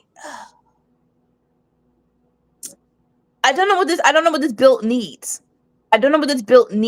But it needs something more. I have no doubts this match is going to be good, but we definitely need more from this feud, or whatever you want to call it. But we got a couple more weeks till Full Gear. What do you guys think? I mean, I think they're doing the feud fine. I mean, I think that the match is building fine. I don't have a problem with any of the build for it. Here's the thing, though. This was the first really, really bad moment on this show for me. For some reason, Camille gets out of the car, comes around the car, her and Statlander have an interaction. she for some reason goes to the door for no reason, grabs it and puts her hand right in the way for Statlander to obviously slam the door into her hand. It was like, seriously? Like, this is really bad at the moment. Like, you had no reason to go to the door. Yeah. And there so that Statlander could deliberately hit it. It's like, that was terrible. I mean, I understand they wanted to do that so that she could be injured and potentially maybe out of the picture, I guess. Maybe that's how they're going to get a more one-on-one match between Mercedes and Statlander. But the way it looked and came off, it looked very bad on Camille's end. So I had a real problem with that. And again, I think it harkens back to a little bit of my concern about Camille in general, which is I'm not sure that she's progressed enough or developed enough to be in the spot that she's in at the moment. I mean, Mercedes is the title holder and a huge personality and a big part of the AEW women's roster in AEW, and her henchman or cohort should, I think, be better than Camille is at the moment, and I think that's a bit of a problem. I was hoping for more, but I don't know. This didn't come off terrible. I thought this was fine. I thought the Uranagi on the hood of the car was good. Mercedes yelling at Camille in the car, obviously sowing seeds of, the same kind of Camille's going to get tired of being yelled at some point, and right, and we're going to be sympathetic to her because she's been taking shit from Mercedes for however long it is when she finally turns on Mercedes and says, I'm done with that. But some of it feels predictable and a little bit formulaic, but yeah, I mean, the whole hand spot was terrible. But other than that, I thought it was okay. I mean, the stuff with Mercedes and Stat, even though it's just the one move, is fine. I think it builds towards their match okay. But yeah, Camille did not look good in that one spot with her hand in the door. Sammy? ALW said exactly what I was thinking, so moving on. Yeah, moving on. All right. So now we have another, even though we had a whole lot of interviews and promo spot, it didn't feel interview promo spotty heavy. But here comes the next spot. We have the father figure, Christian Cage, coming out the new patriarchy of Mama Wayne, Nick Wayne, and Kip Sabian. So, or is that they're all wearing? It's not, is it black? Is it just look like it's a faded black? Because on screen it's gray, like purple, grayish black, deep, not Addams Family, but close to it, like something. Yeah. It was the first time I really ever caught my eye that they were all in the same color. I know they've probably done it before, but for the first time for me, it was the first time I really caught my eye that, oh shit, all four of those they're all that same kind of odd color. Even Christian's turtleneck and pants underneath the jacket were the same color. Yeah, so I was like, okay. Yeah. So not sure. Okay, so for me, this Kip Sabian hook, Christian Cage, I wasn't into it. I'm like, why are we doing this? Why is it time on television? I'm not into it. I don't know if Christian Cage was like, hey, I ate my vitamins, I said my prayers. It's time for me to flip the switch. But he flipped the freaking flip. He flipped the freaking switch to brighten up this program. There we go. So Kip Sabian is officially part of the patriarchy. He was like, even if I didn't know it, Kip Sabian was looking out for me. Case in point, a few weeks back, I was trying to turn in my contract for my championship. Kip Sabian stole the pin. He did that because he saw the Death Riders right behind me. So he saved me in my failed botch attempts. He's been there for me, and he is now my favorite son. So Nick Wayne, get to the back of the line. You are no longer the favorite son. So he's like, but Hook, I need more people in my family. So Hook, I want you to be part of my family. Cue the signal. Bloom, bloom, bloom, bloom, bloom. Yeah. Here comes Hook. And he's like, hey, you got a couple of seconds, because I ain't got time to wait to explain yourself. And Christian was like, look. You can be better than what you are right now. But I attacked your dad because I had to get him out of the way. He was not fulfilling your full potential. Do you want to be like your dad? You want to be in the commentary desk and just talking, or do you want to be like me and be whole multiple championships? And he's like, look. When I attacked your dad, he saw my face. Why didn't he tell you that it was me who attacked him? I know why. Because he knows I could be a better father figure than to you than him. And no offense, that's why I hope your dad die. And like that was the straw that broke the camel's back. Hook goes into the attack. And again, sir, I know you're supposed to be from New York in your heart, but it's still 3-on-1. It's still 3-on-1. This was a bad thing for you to do. He got beat up, and instantly, this might be the best segment of the night because again, Christian Cage, hey, he got laid. I'm not sure. He told out his family. I'm not sure what happened, but he was on. He was on today, and he flipped this whole program. I don't think it should go any further than Full Gear in this. But now I'm interested. Now I'm fully interested in this Hook and Christian feud. Your thoughts? Money. It was so good. Christian was in his bag. Here's another one of those examples of when you have what I would call a very transcendent talent and other guys that are, Kip Sabian and Hook have had this kind of ongoing little thing, and it was what it was, and it was kind of simmering. Now you add a megastar, a truly transcendent talent like a Christian Cage to the mix, and it just it just brings the whole thing up. I mean, there's nothing wrong with Kip and Hook, but they're Kip and Hook, and they're not Christian Cage. And when you introduce him to the whole story, and you add that in, it just inflates the whole thing. Now, if I'm not mistaken, it also looked like fucking Hook was wearing the same color as the rest of the Patriots. Yeah, I think. But it looked like he was wearing the same color. At first, I was like, "Is he wearing the same color too? Like, is he joining?" I was like, and then. I don't think they're trying to match.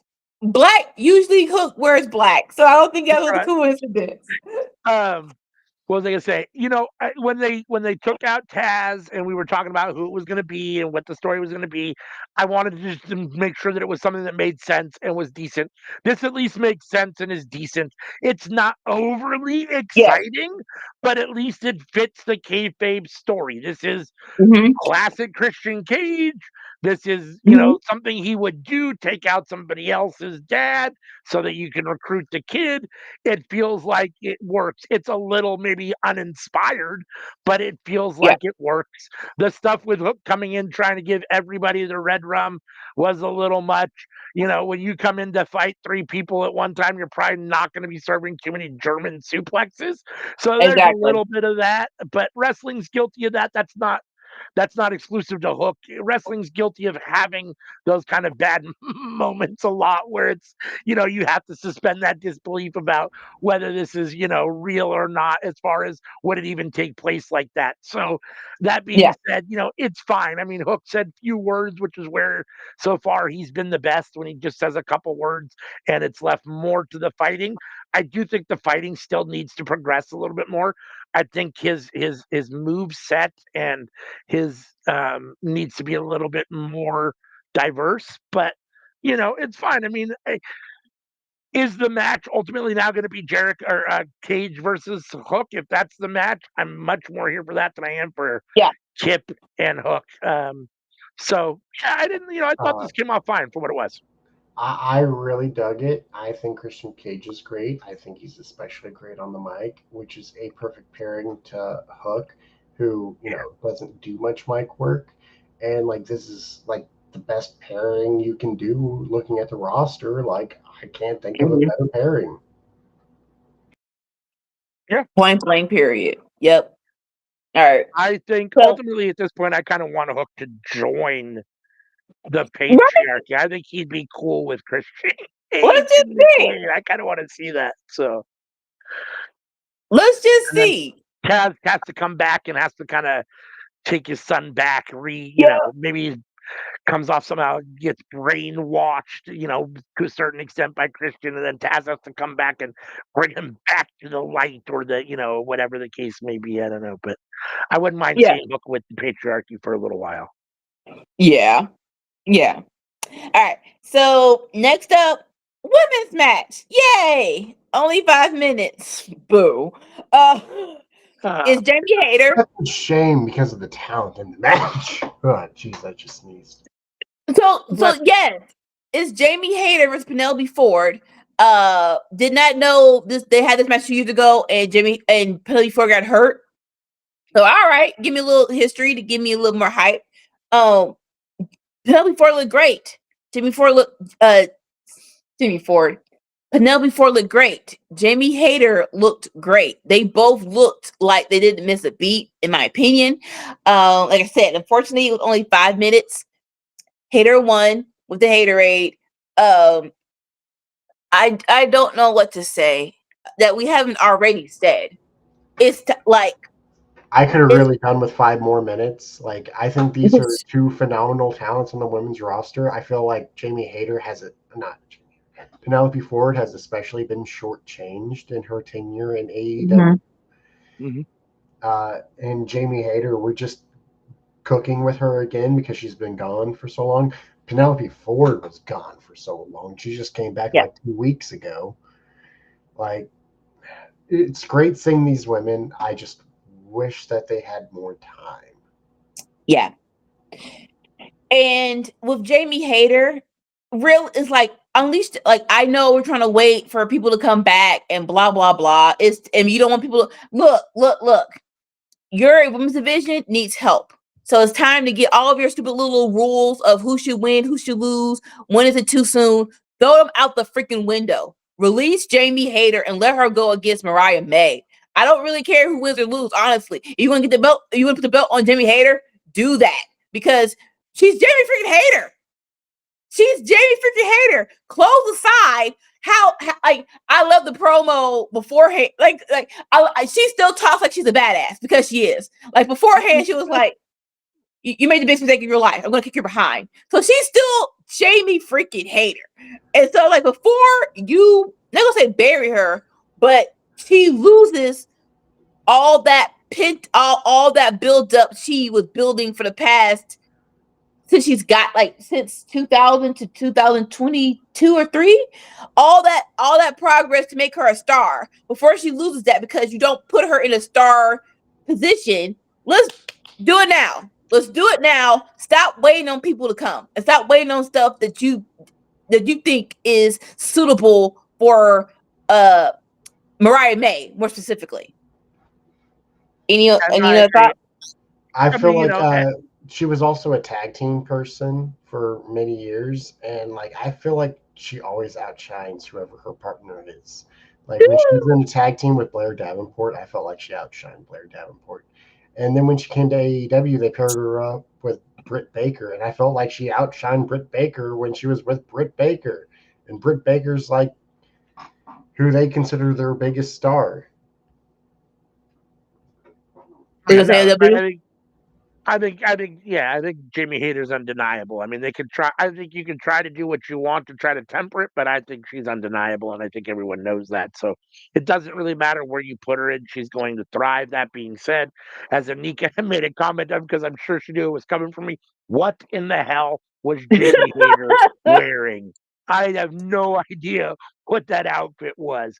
Can I just have the black Jamie Hayter black? That just the Jamie Hayter the black outfit back. I mean. And I still don't dig the red hair. It is what it is. I don't necessarily care for face. I don't care for the face hater character. I still love Jamie. I like everything she's doing. I just don't necessarily care for her as a face. I prefer her as a heel. Now seeing both. But you're right. They need to just let her they need to do something because I understand Tony wants all the titles to be, considered equal. Unfortunately, Mercedes is a bigger talent than Mariah May, and it is becoming unbalanced. And Mariah May, that title is falling, and they need to do something to bring it back up. Unfortunately, they need to either make her run better or they need to take the title off of her. And so, if you're going to put it on Jamie Hayter, I don't have a problem with that. That should be fine. That's fine. I just prefer the old Jamie Hayter. But all that being said, yeah, she's undeniable, and she should be taken off the leash sooner than later. I don't know. I mean, we get that. Then we get the whole Mina is coming. It reminds me of Veer is coming in WWE. But Mina's coming, and if that's really what they're waiting for Mariah May, then again, I don't like the waiting. I mean, I understand she's had matches in the meantime, but she hasn't had what I would call a real storyline at all. And even the matches she's had in the meantime have just been So if you're waiting for Mina, stop waiting for Mina and let the talent that you have there shine and be part of the program. So to that credit, there were the promo video for Mina is coming. She is coming next week. And interesting enough, the Mina is coming banner, half of it was in white and black and half of it was in color. So people are thinking, is Toni Storm coming with her? Yes or no? I didn't even catch that, honestly. That's interesting. I didn't even went right over my head. Yeah. So to that credit, I don't say petty. I'm like, no. Let Mina come by herself. You're not gonna read that just because Tony's coming. Now you want to care about the women's division? No. Let Mina come by herself. Let Toni Storm go. You go back. You go back to CMLL and go back on another month vacation. But we're not going to do is, now Toni Storm's coming. We're going to ignore the women again and hype it back up. I don't like that. That's just me. All right. And then we have a promo video for Okada. Now look, when they did the whole, what is that face? Stop. Anyway, I ignore you. When they did the whole Young Bucks shredding documents and they're going to be working at home, my first question was, hold up, is Okada coming with y'all or not? I'm like, no offense, Okada should stay. I still need Okada versus Takeshita and a whole lot of other matches. So I'm very happy that he is not working from home. This promo package, we had JR having up as one of his favorite wrestlers. And basically, Okada was like, I am the best tournament wrestler on the planet. Hey, say what you want. You can't really dispute it because most of the tournaments were in New Japan. So this all leads up to the announcement of the C2, and Okada will be defending his title, and he plans to win it and become the best tournament wrestler champion. Yeah, alive. I'm here for this. More so, yay. I don't think anyone doubted it, but C2 is back. This is gonna be great. Hopefully, we'll get some people we love get the shine they deserve. What do y'all think about this about the segment? For me personally, has there ever been a bigger superstar that has less personality or is blander than Okada? The dude, there's nothing there. It's just boring. He has an aura. He doesn't need a lot of personality. God. He has an aura. He talks too slow. He doesn't have anything to really say. And it's boring. And he's boring. I'm sorry. I apologize. It's only my opinion. It's only my opinion. It's not a fact. But for me, he's boring. And this was a boring promo. I don't get it. I don't get the love fest with Okada. I just don't see it. But again, I don't see it with a lot of people, and I know I'm a hater, so it is what it is. But for me, I didn't think this promo. I dismissed the mark for me. So, Sammy, any thoughts? That better be the good thoughts. Honestly, I had missed this segment. I might have gotten up and gone to the bathroom. Wow. I do not remember this. Wow. I sniff my nose to both of y'all. Okada, I love you. You are one of the best. I can't wait to see what you do with the C2. Okay, more so I'm to both excited of for the y'all. C2. I'm excited for the Yes, me C2. too. I'm Yeah. excited for the Continental Classic coming back again.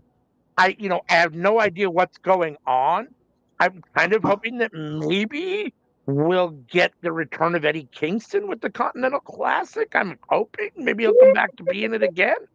I know he's not Hopefully. injured, he's just taking a break. So at some point taking some time off and just kind of getting his head straight as I understand it. So I'm hoping that maybe he'll come back because I need Eddie Kingston back. Um, I'm here. I like tournaments. I'm I very can. interested to see who's in it this year, and it was Yeah. fun last year. So yeah. Eddie did hurt his ankle last time competing against the Young Bucks when it was Oh, okay. against I think it was Young Bucks, Danielson and someone else. So he did Okay. hurt his ankle. So I'm not sure if if he's ready for that. But if he is, yes, I miss my Eddie Kingston. All right, and now for the main event of Kyle Fletcher and Takeshita versus Ricochet and a partner of his choosing. So Ricochet comes out on the mic. Okay, no offense. No offense. You talk too much, sir. I didn't need this whole speech. I'm sorry. I did it. You talk like I get it. People were ranking on you with about your mic skills when you're WB. You don't have to prove them right or wrong. Just You be talk just too much. Especially just, don't prove Never him shut wrong, or up. especially don't prove him I right. said you talk like too much. just And be you never shut Ricochet. Look, just be Ricochet. But I'll say what he said. He was like, "Y'all are so freaking dumb. My partner is someone that y'all have ignored and forgotten about, but here he is. I was not expecting this. My sister was asleep, so I had to muffle my mouth. The music hits. Powerhouse Hobbs has returned, baby boy. I have missed you. So it is Cal Fletcher and Takeshita versus Ricochet and Powerhouse Hobbs. This match was fantastic. I have missed Powerhouse Hobbs. So I was very excited about this match. Of course, using everyone to the best of their abilities. Ricochet doing a flip off of Powerhouse Hobbs' shoulders. They try to hit Powerhouse. He gives them the Debo look of, "Did you really do that?" Loved all of this. And then Ricochet gets the win. He pins Takeshita. I don't know how to feel about this. I know that we're trying to hype up Cal Fletcher, but Takeshita is the champion and he's Takeshita. So I don't think he should be taking pins. I don't want him to take pins. Needless to say, great match.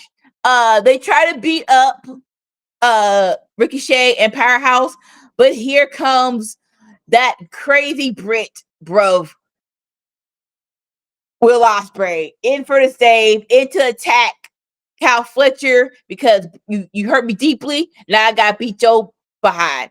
That was the end of AEW. What do you think with the match? The return of Will Hobbs and the return of Ospreay. So several things. One is it's good to see Hobbs back. He's looking extra steroided. He was looking very, very swole. Um, He looks the swole. the 800-pound gorilla in this whole segment, and you don't want to talk about it, is how bad that move was off the top of Hobbs's shoulders. I'm sorry. It took Hey, them way too long for Ricochet to get up there. He looked as, wobbly the whole time. And here's as another thing. long Here's another thing. I'm going to get back to what I talked about. I'm going to bring this full circle to what I talked about in the beginning of this show 3 hours ago.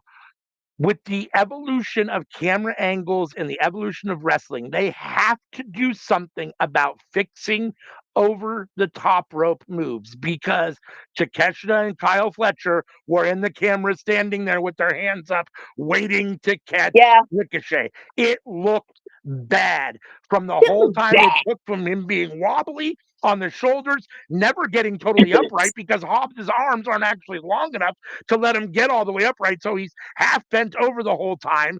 Hobbs is struggling because Ricochet is still a grown-ass man to get his back to the ropes. And then you've got Takeshita and Fletcher out there with their arms up, standing right in the perfect position, which is something that a lot of people do still, but they need to get better, looking to catch him. It looked really bad. That being said, the match itself, other than that spot, I thought was fine. I'm happy to see Mark Davis back. He came down before Ospreay. That's the feud I want. I want Ospreay. I want Mark Davis and Kyle Fletcher. Give me that before Ospreay and Fletcher. So real quick, I hate my DVR because they cut it off before the match ended. So I'm like, yeah. So I just heard about what happened, but yeah, I'm like, I don't know what I have to do to find a setting to give me the extra 10 minutes after Dynamite is supposed to turn off. So yes, thank you for telling that. Right before Will Ospreay came out, Mark Davis came out to help, beat up Kyle Fletcher and stop that. So they had their so Mark Davis is back and healthy. So I'm here for that. The United Empire music hit, and that was dope because it's like, yeah, here we go. And so, I like Kyle Fletcher a lot. I never had a preference between the two of them before. Obviously, Mark Davis went away, and Kyle Fletcher kind of stole my heart because he's so amazing. At the same time, I still like Mark Davis, and I'm very interested to see how they do this. He looks great, and I want to see that feud and that match. And ultimately, what comes from that, I'd love to see Aussie Open back together again. However, we get there at some point. I don't necessarily want to see Mark Davis turn and join the Callis family. I'm not necessarily Aussie Open in the Callis family. I'd much rather see Fletcher see the light and come back to kind of the good side, I guess. That I wasn't a huge fan of Face Fletcher either. And Aussie Open were never like, United Empire, I guess they kind of rode the fence a little. They weren't heels, but they weren't necessarily the faciest of faces either. So, they were kind of like, they're kind of like FTR faces where they're kind of, still grudging. They're like a Moxley when he's a face, still very intense, not really a face, but, definitely the good guy. But no, I think this segment came off really well, other than that one spot that I thought looked really bad. And the spot on the outside, it's something they need to do. The thing I like most right now about Darby Allin is the way he has pure abandon when he goes through or over the ropes. There is zero fear in that dude's eyes when he does it, and he does it at 110 miles per hour. It's always at full speed, and he doesn't care what happens, and it looks like it's supposed to look. Too many guys do it when I think they still have what should be more than a healthy fear. I'm not doing it ever, but a healthy fear of it. You can see that, and then the reaction at ringside with people gathering around to catch him, and it was fine when you couldn't always see that, when you had just a hard camera and you just saw the move, but now with all the camera angles and you see the guys standing there waiting to it takes away from it. It's so, but other than that, I thought it was fine, and this came off good. I'm excited for all of this. So, Sammy, poetry in motion. All right. Well, there you go. All right. Yes. What'd you give this? What are you grading this, Anika? Dang it, man. I'm happy that Powerhouse Hobbs came back.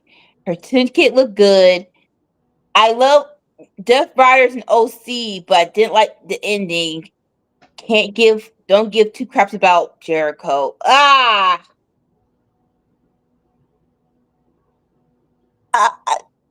give it a B, and we'll figure out who wins later. But this is the B. This is the B. You gave it the same grade as Raw. Yeah, for me, there were some things that I thought missed the mark this week. I thought the Camille thing missed the mark. I thought that was an egregious thing, the way she put her hand in jeopardy. I thought the move with Ricochet off the top of Hobbs' shoulders didn't come off the way it was. That bad. I wasn't a big fan of Malachi Black taking the loss to Adam Cole. I feel like Malachi deserves more than that and a better booking than that. And I didn't like the hug at the end. If that had happened, that would completely end the MJF Adam Cole storyline. Yeah. For me, I thought this was a little bit. I'm gonna give this. I'm going to give this a B minus. Actually, I think this was below Raw and NXT this week for me. I don't know who I'm choosing between NXT and Raw yet. I gave them both Bs, but I think came in a little below them. I think this is a B minus this week for me. Oh, I just shoot. missed the spot on a couple things. It was nice to see Hobbs back. That's cool to see Hobbs back. But other than that, I don't know. I The thought women only getting one match and two spots, two segments essentially. The 1 5-minute match and the Mercedes spot is a shame. The fact that match didn't come until after 9 o'clock, so halfway through the show, and then it's a 5-minute kind of brush off. It's like, all those things considered. I don't know. so. Although I thought AEW was the best show of the week, I still only give it a B plus, which means AEW loses. Even though I think it's the best of the week with AEW score, ALW score, it can't recover. Right. Yeah. Right. So AEW's out. Yeah, I mean, for me personally, I thought when I watched all three of those, I found myself enjoying NXT the most this week. Yes. But I think some of that was because it was a special episode and the nostalgia of EC, whatever it was, and it shouldn't matter. But for me this week, just from a pure enjoyment standpoint, I thought I enjoyed NXT the best. I gave it the same grade as Raw, so grade wise, I think they came off really, but I thought I enjoyed it more. And that was when I enjoyed the most this week. I am unable to score NXT. For me, the best was AEW. For ALW, the best was NXT. So it's now on Anika to choose. What was? I agree with ALW. So if we had to give a first, second, third, I think NXT is first, AEW is second, and Raw is third. So this week, the winner of the winner's circle is NXT ECW 2300. Yeah, this is the second time they've won? The first time, second time. I think it's only the second time they've won. Well, Second time. I think only 3 shows. I think only Raw and I think NXT or AEW's won the bulk of them. So there's only been a few opportunities to win. So I think NXT might have won twice, and I think Raw's won once or twice. So, but we said, as soon as NXT goes to CW, they're going to do significantly better, and we haven't been wrong. We have not been wrong. No, it's been very hot, and they were already getting hot. I mean, NXT has been good now for a while. They have been, even though it's kind of been a little. I don't know what they're calling this era, and now it's changed to the CW era. I suppose is how they're going to counter it. But about the last 5 or 6 months, probably leading up to the move to CW, I think it's been really good. I mean, I thought NXT had been really good. So, and as for Raw, this might be my favorite Raw of the year. Like the crowd really did it. Like you can't go wrong overseas. I have. It's been a minute, but usually the overseas crowds will take Raw up another notch. They will. Like the biggest thing is that like this was a pretty rough week for AEW, and so the other 2 shows doing like possibly the best that they've done all year. It's like, ooh, like not the week to have a midweek. No, and especially when, and again, I mean, we discussed, what impact it really has. As long as they're performing for the people that are paying them, that's ultimately all that really matters. But, in a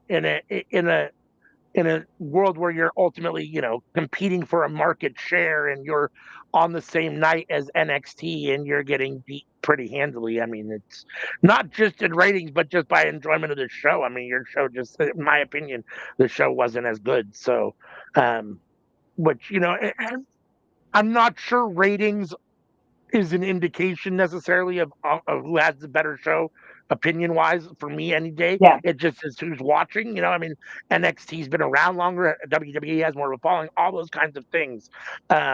So, that being said, for NXT to beat AEW Dynamite on its night, I mean, again, as long as AEW is making its sponsors happy, that's really all that matters. But and I don't have it doesn't bother me personally. I think they're in a fine spot, but I just people talk about, where they are and as far as if they're being successful and all those kinds of things. Are they truly competing? And you're competing. NXT now comes to your night, and to be fair, it was a special NXT, but NXT comes to your night, and in my opinion, had a better show. So, and definitely the ratings were better for NXT. So, but it is what it is. So that brings us to this episode of Winner's Circle. So real quick, we'll do a little house cleaning. I'm hoping that maybe tomorrow there'll be an episode of Enter the Squared Circle. It's usually on Sundays, and it's usually at 8 a.m. Pacific. I'm sorry, 8 a.m. Pacific, 11 a.m. Eastern. We'll see. Make sure the best way to make sure that if something's coming on is to hit that bell on the YouTube channel for notifications, and you will get a notification if indeed there is an Enter the Square Circle tomorrow. Let's see. Then on Tuesdays, we are here for the Lookout, where we all come together and talk about what's cooking up in the world of professional wrestling. This week we will be watching, or this Tuesday we'll be watching the last and final episode number 6 of the Mr. McMahon Netflix special. I will not be able to watch that. What? I will not be able to watch that. Oh, no. Okay. My Netflix ends on the 10th, which is tomorrow. Oh, well, if you can watch it, if you can just watch it, that way, at least if you have time, if you can get it together before you lose it, watch it so at least you have watched it. I mean, you can't maybe watch it, you won't watch it with us, but you can at least comment on it and have some input on what you thought of it if you can at least check it out. If you can't, you can't. It is what it is. But me and Anika at minimum will be watching the final episode of the Mr. McMahon documentary on Netflix. Sorry we were not here last week, but as we always say, the card's subject to change and life be life and things happen. So we will pick up again this week with episode 6, the final episode. So make sure and join us for that. You can always go back and check out the audio version of the Cookout podcast on all of these places that have your audio podcast: Spotify, YouTube Audio, iHeartRadio, Google Podcasts, Amazon Music. So if you don't have time to sit down and actually watch us, or you just want to prefer to listen to my velvety tone, you can do that through any one of these options. Then we are here on Friday night for Friday Night Fights, where it is Sammy, Joe, and Anika watching SmackDown and Rampage, starting with SmackDown at 5 p.m. Pacific, 8 p.m. Eastern, going through the end of Rampage. They'll give you their live, real-time reactions and opinions to the shows as they take place.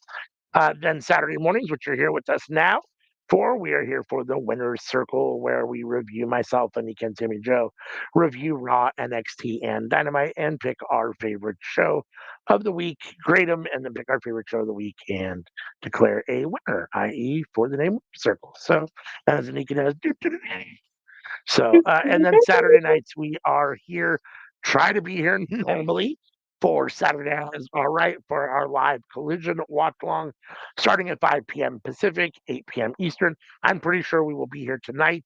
I'm planning on being here. I'm going to check in with CM after this and see if she will, but I'm planning on being here. So make sure and join us tonight for that. Sometimes it is hit or miss because Saturdays, there's either pay-per-views or things going on, or sometimes on the weekends, life be life and more than normal. So, but as a general rule, we try to be here every Saturday for the Collision Watch Along. So there's all sorts of options to join us. If you are new to the YouTube channel, hit the subscribe button. Hit that like button on this video. It helps a lot. You can follow us on Twitch if that's where you watch us as well. We're also on all of these social media platforms.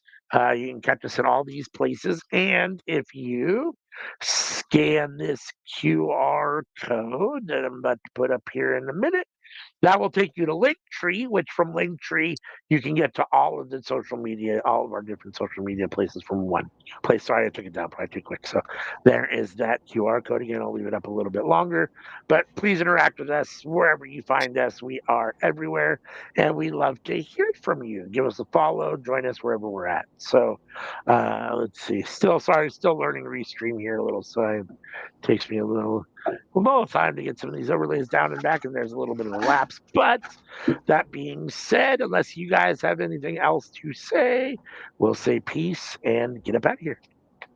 Bye. Peace.